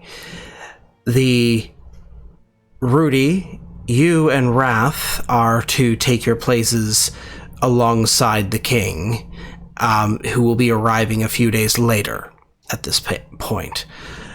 We are to make sure that handoff happens a little bit smoothly. There is a rather large prize being transported on foot, which is why it's been taking several weeks for them to get here. Otherwise, we would have teleported them here. But they're transporting a trophy of one Big Linda. That's so cool. Big Linda. Yes. A beheaded monstrosity from the ruins of Drakkenheim. I almost killed it once. Almost. Almost. What happened? We were tricked. And it didn't work out, but we were very close, and we were very brave. And nothing terrible happened. We weren't imprisoned. I don't know why I said that. In the meantime, Rudy and Wrath, you are to come with me, and I will be leading you back to rejoin the King of Westamar. But in the Wilhelm is looking forward to seeing the two of you. As for you, Sebastian, you can take this, and he passes you a staff. You and River are to go down to the legislature and begin placing arcane wards in place in preparation for Venus Joplin arriving. All right. I can do that. Mighty important job, Sebastian. Working your way up. This is River not my favorite work, but River snorts. These are chores, Eldrick. Yes, they're chores. Do them. rejoin the academy, they said. It'll be fun, they said. A hard day's work will do you good. Is this smack him on the back? Is this goodbye, Sebastian? For now? Is it? Guys, it's been so fun. I mean, it hasn't always been fun. There was the dragon monsters. There was the many interesting conversations with your cat, Wrath. There was your terrible father, Wrath. There was the whole Queen of Thieves debacle. There was, it's been as fun as it could be. And I think the both of you are pretty awesome. Thank you. I mean, you're not too bad yourself, considering they said you were going to be trouble. And I mean, we were a little bit of trouble, but not so much trouble that we couldn't handle you. Yeah, you made things more difficult. However, I am looking forward to we spoke briefly, and I do believe there is a way to travel to the places you need to go to. Wrath, we're going to need to have some more conversations in the future. And I have not forgotten, because I do wish to go to those places myself. And you are a sturdy companion. Even though you do get into trouble, I see that you can get yourself out of it. So I hope we can go to those places soon. Just don't join the cult. Please don't join this cult. No, you may join. We need more members. If it's anybody's trouble, it's this little guy. And I go down and just scratch Bruce's face. And Bruce I'm like, I'll see you later. Oh man, I'm gonna miss him most of all. He has taken a bond to you. Oh yeah. Cats like me? He will likely not eat you as he first arrives. I appreciate that, Wrath. Thank you. You're a very weird guy. I don't know. And I actually don't know, but I just assume. Do we hug? No. Okay. I bear hug you and pick you up and then put you down. Okay. You'll do fine. Oh, you cracked my back. Thank you. You're welcome. Well, it's been a slice. Try not to be drunk. And with that, Rudy and Wrath head out, and Sebastian and River, you two head off to do your chores at the legislature to prepare the arcane wards. Some time passes, and by the end of the day, Rudy and Wrath, you will rejoin the procession that the larger kind of entourage is only like a day's ride out of Liberio, but it'll take it a couple days. That because it's a big group of people, it'll take it longer than what two people.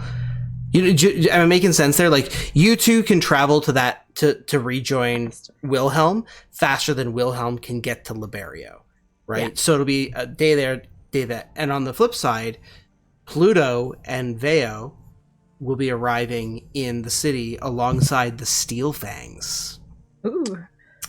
Who are kind of coming as a vanguard to prepare the security. The question is, which group would we like to reunite first? The hoods, the hood group. Am I back to Wilhelm? Is that what's happening? Yes. Okay. Okay. Yeah. Okay. Only one of us is a switch costume. Yeah, this is more convenient. Yeah. It's simply a costume. Okay. I miss being Rudy. Get right back in. All right. Mm-hmm. Wilhelm. Yes. You've been on the road now for several weeks, traveling. Since Lenore's funeral, you and Kat parted ways peacefully, but she left behind the gift. Have you opened that gift? I am doing so right now. Okay. Do you want to do that with Rudy and Wrath, or? Oh yeah, perhaps Okay. I'll wait for them. Okay. I guess. I was eager. I was getting excited. Okay. But I'll wait for my friends. Should I be inspecting this gift from this Queen of Thieves? I mean, we ran into her. She's quite a mighty amount of trouble. Wait, are we back together right now? Well, there is a Rudy and Wrath. The two of you are brought to rejoin the caravan upon phantom steeds conjured by Eldrick, riding along these ethereal horses, which Bruce does not like. You were able to rapidly rejoin the approaching procession of the King of Westamar as they march towards Liberio. It is a great battalion of Hooded Lantern soldiers and Steel Fang mercenaries, along with a few Caspian warriors of House Jackson as well. As you ride up, the Lord Commander, you do ride past the Lord Commander and Paluto Jackson as you switch. And as you rejoin the rest of the group, the Elias Drexel, the Lieutenant Commander, welcomes you back into the group and leads you towards Wilhelm, who is riding atop his new suit of armor at the front of the procession. And you're able to ride up beside as you're all trotting along the roads, overlooking Liberio. My friends, I have missed your faces. Well, I'm glad to see that those two other ones kept you alive and well. Oh, yes, we they heard. did. You were attacked. I was attacked by robots. I was attacked by religious cultists. I was attacked by a giant lizard. I was attacked by tentacle eyeball things in a throne room. I was attacked by my former aunt. Veo almost died multiple times trying to protect me. I mean, good. As she should. That's her job. It was her job, and I think I realize now that she takes her job more seriously than I thought. She was all like, "Oh, cookies for everybody," but turns out she's actually quite dedicated, and I'm impressed. Pluto is, Pluto. He hits things with a sword and says some things, and he's a very fun person to be around. I'm kind of concerned with the amount of things that attacked you, so I'm glad to be back in your company so we can hopefully avoid that happening going forward. Yes, I won't lie. When a robot had grabbed me by the shoulder and there was a blade going into my gut, my thought was, I wish Rudy was here right now. So there is that. I did think of you in the moment where I thought I might die. Wrath, I thought of you sort of afterwards, and, you were there too. I hope the thought was at least me yelling at you that you get in that situation where if someone gets close enough to stab you. Yeah, how did you let them get so close to stab you? I shook their hand. That is classic. Maybe we need to start some like self-defense lessons or Maybe something. like Because just obviously, a rule, like a Manners rule, maketh the man. It is a rule. Shake people's hands when they're introducing themselves. I'm sorry. all right, maybe we need to have someone who is hired to shake someone's hand preemptively, and then you can shake their hand. We just need to put a little bit of distance between you and the people that are going to stab you. Let me shake their hands and Let Wrath do it. I will see into their souls, and I will determine if they are worthy to engage with you, or I will kill them. I'm sorry. I just missed you so much, and I'm actually going to grab Wrath and give him a hug. And just like, you crazy guy. I give him like an old punch on the shoulder. Yeah, you can kill my enemies, Wrath. I missed you. Oh, well, sounds like you got a lot of them now, so we best be on our toes going forward. Make sure, with this, shenanigans in Liberio go smoothly and no more attempts on your life. That would be preferable, honestly. It's, Drakkenheim's not a fun place. I don't like it there. Not at all. Now, as reunited at last, you will be camping out one more night before you do arrive in Liberio proper. Wilhelm, you have still had the gift that Katarina left you. And it's been pondering over whether or not it is, whether or not you should open it, given the warnings of boxes that have been left in Katarina's care before, or that she's left behind before. Wrath, I got this box, this gift from Katarina, my cousin. Some know her as the Queen of Thieves. Although she seemed genuine and sincere during the funeral for her mother, my aunt, towards the end of our conversation, she slipped into what I would assume is, I'm going to refer to the two sides of her as Queen of Thieves and Katarina von Kessel, and I think I caught a glimpse of the Queen of Thieves for the first time. Now, I like to imagine that this gift is something pleasant, something meant for a family member, but if you could perhaps use your magic sense to determine if things are traps, summon traps, determine traps, is that the name of a spell?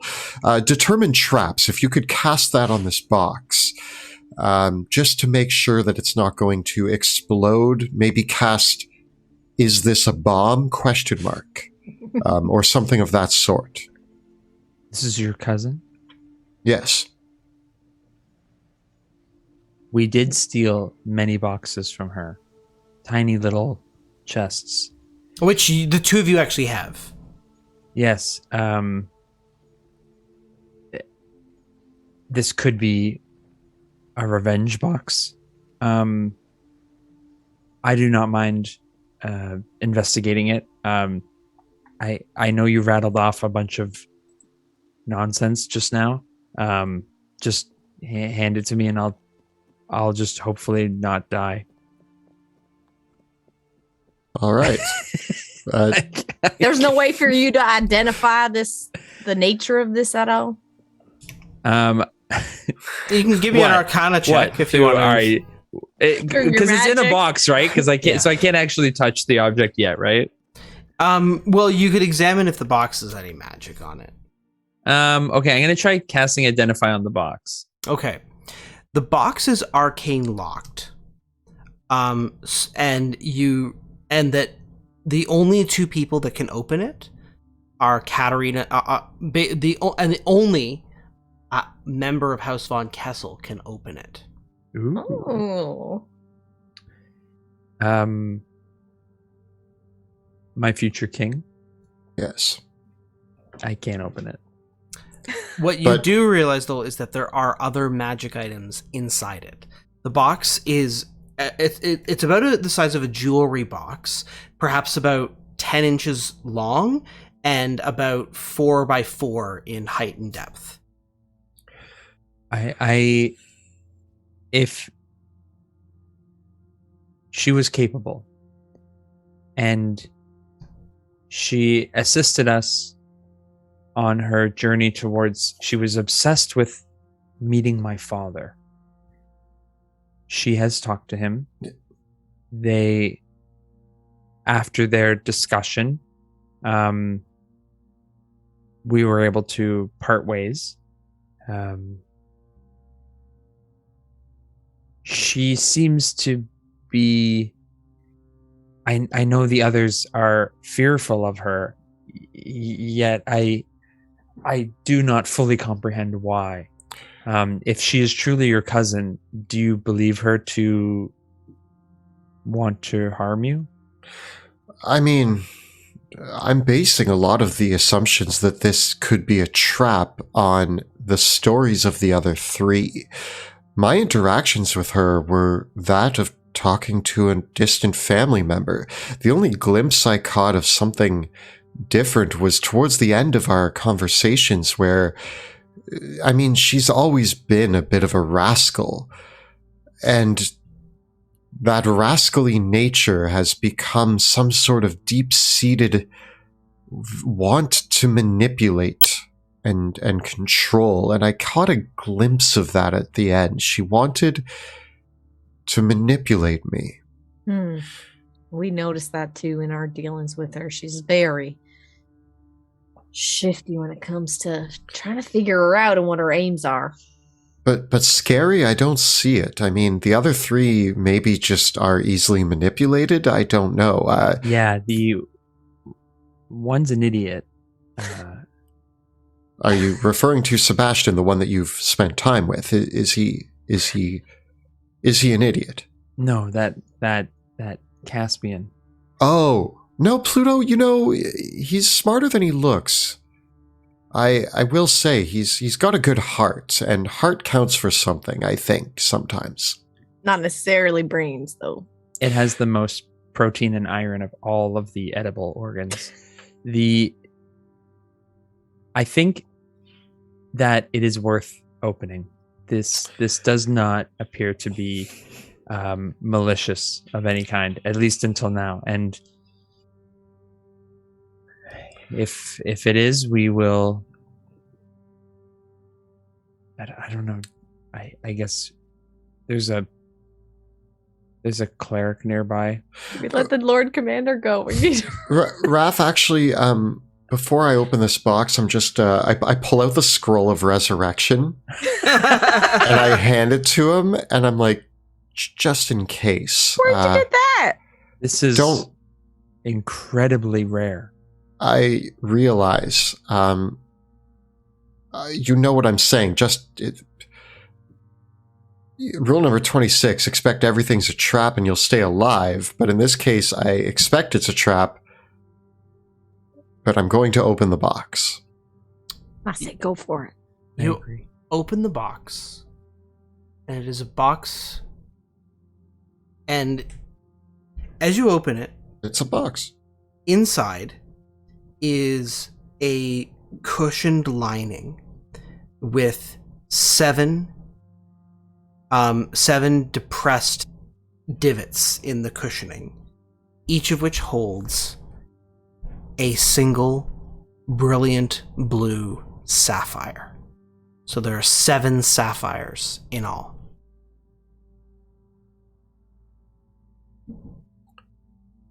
I don't remember having an affinity for sapphire. I'm trying to figure out if this is some sort of inside family thing between myself and Katarina that I have forgotten. I'm confused. Wrath. Is there anything magical about sapphires? I'm gonna pick up I'm gonna pick up the far left sapphire. Okay. And I'm like over And your shoulder. I'm so gonna interested. I want to investigate it. Okay, give me an investigation check. Oh, I shouldn't have said that. I don't know how to investigate. Can I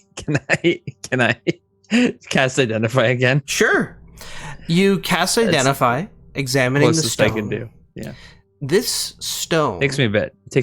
is the focus for an instant summons spell. Crushing this sapphire will bring whatever object is associated with that sapphire into your hand. I'm gonna really look into the sapphire. Is there anything that appears different between each sapphire? Roll a d20 as you peer deeply into the sapphire. Oh. Deeply. I get a 14. As you peer into the sapphire, you feel for a moment as if you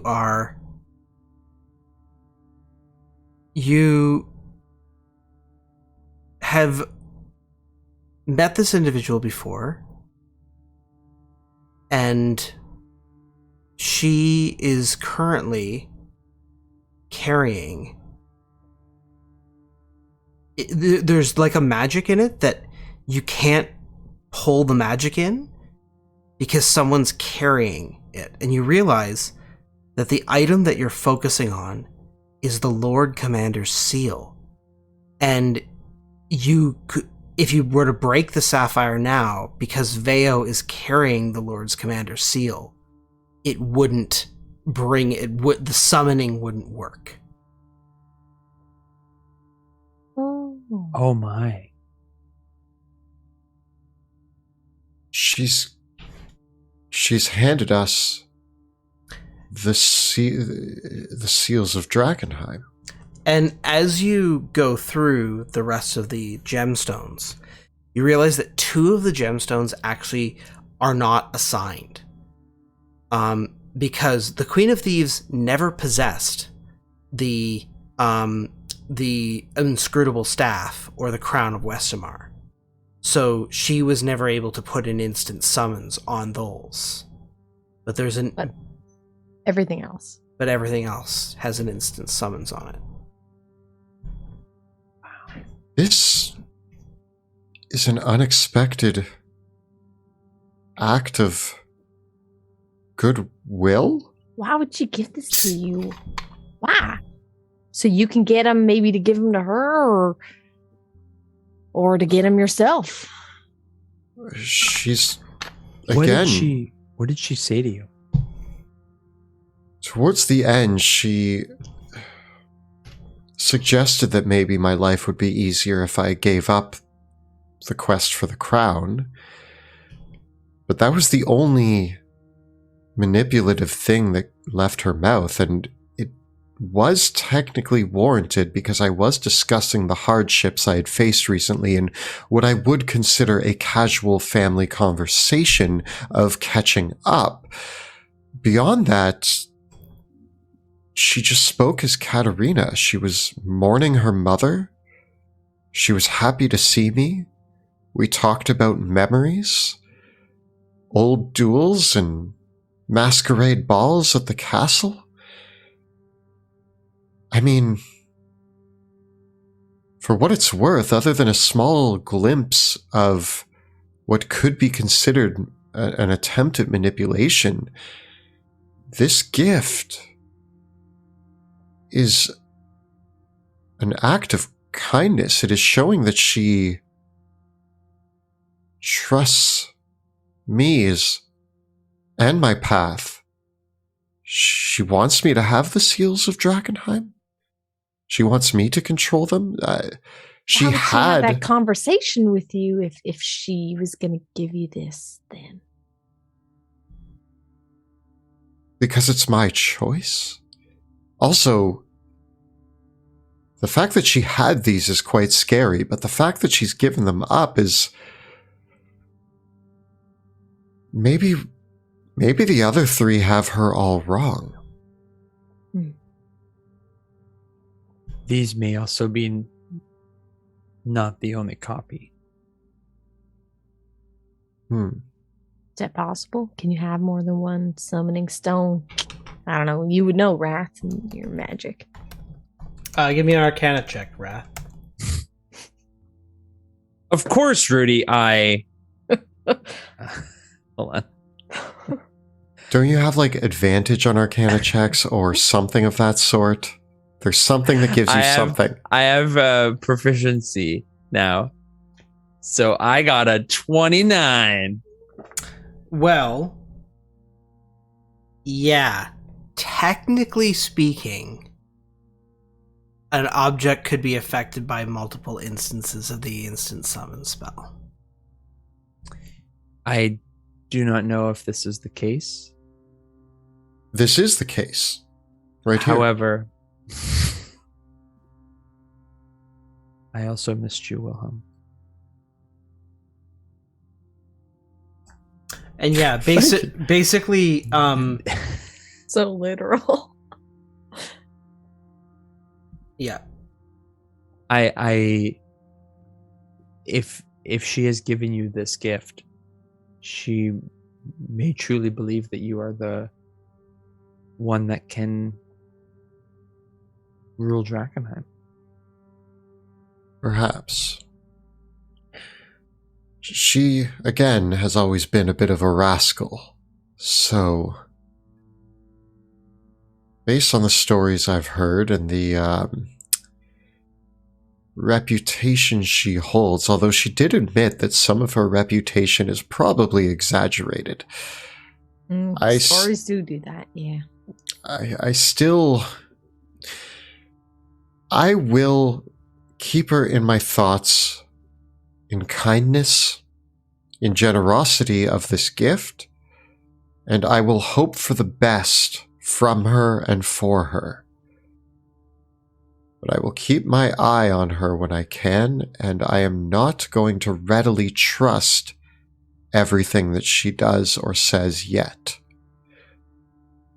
But also, so far, I have no reason to fear her or assume she's lying. Let's hope she doesn't give us a reason. Well, with that's where we'll wrap things up for tonight. Thank you, as always, to our amazing cast, Kelly, Jill, and Joe, for playing 2 different characters tonight. Yay! Yes. I missed Rudy so much. A lot of fun. I was happy to switch back to Sebastian, and I missed him, and now I can't wait to switch back to him again. Yes. But that was a ton of fun. Thank you as well to Kyle for behind the scenes, all of the stuff he does. I miss his thumb. And a huge thank you to our Dungeon Master, Monty Martin, for running an incredible game, getting back into the swing of things with some beautiful roleplay, catching up with both parties. And we're about to bring everything back together, it looks like. So excited for the weeks to come. Yes. Thank you very much. Indeed. Lots more action in store as we get back into the swing of things, I think. I'm looking forward to that very much. So, as we zoom out for this evening, Joe, I don't think we have we had some maps from the book. In our normal stream games, we use a variety of incredible assets produced by talented artists. We hope to showcase these in our future games. In the meantime, check out the Drakkenheim PDF for some amazing maps, and we hope you can enjoy the new Kickstarter and what's to come. Of course, don't forget to look at the links below for our Teespring store. You can find all of your favorite Dungeon Dudes t-shirts, including Yes, Yes, Yes, Troll Killer, all the fun ones. So check out bit.ly/Dungeon Dudes merch. Our videos and live streams are made possible because we have an incredible group of Patreon supporters who back us up.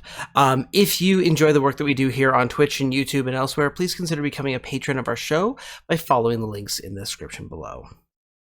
We also have a phenomenal Discord community exclusive for our patrons where you can discuss the latest episodes of Drakkenheim. You can also discuss a lot of other things, all things D&D, but new to our Discord channel, because our playtest for Sebastian Crow's Guide to Drakkenheim is going to be launching very soon.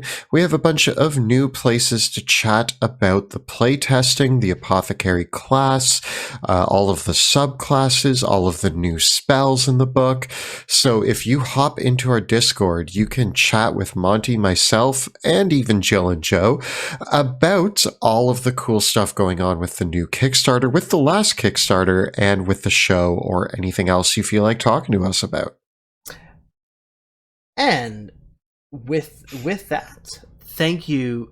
We got new videos coming out every Tuesday and Thursday on YouTube. Check it out, youtube.com/Dungeon Dudes.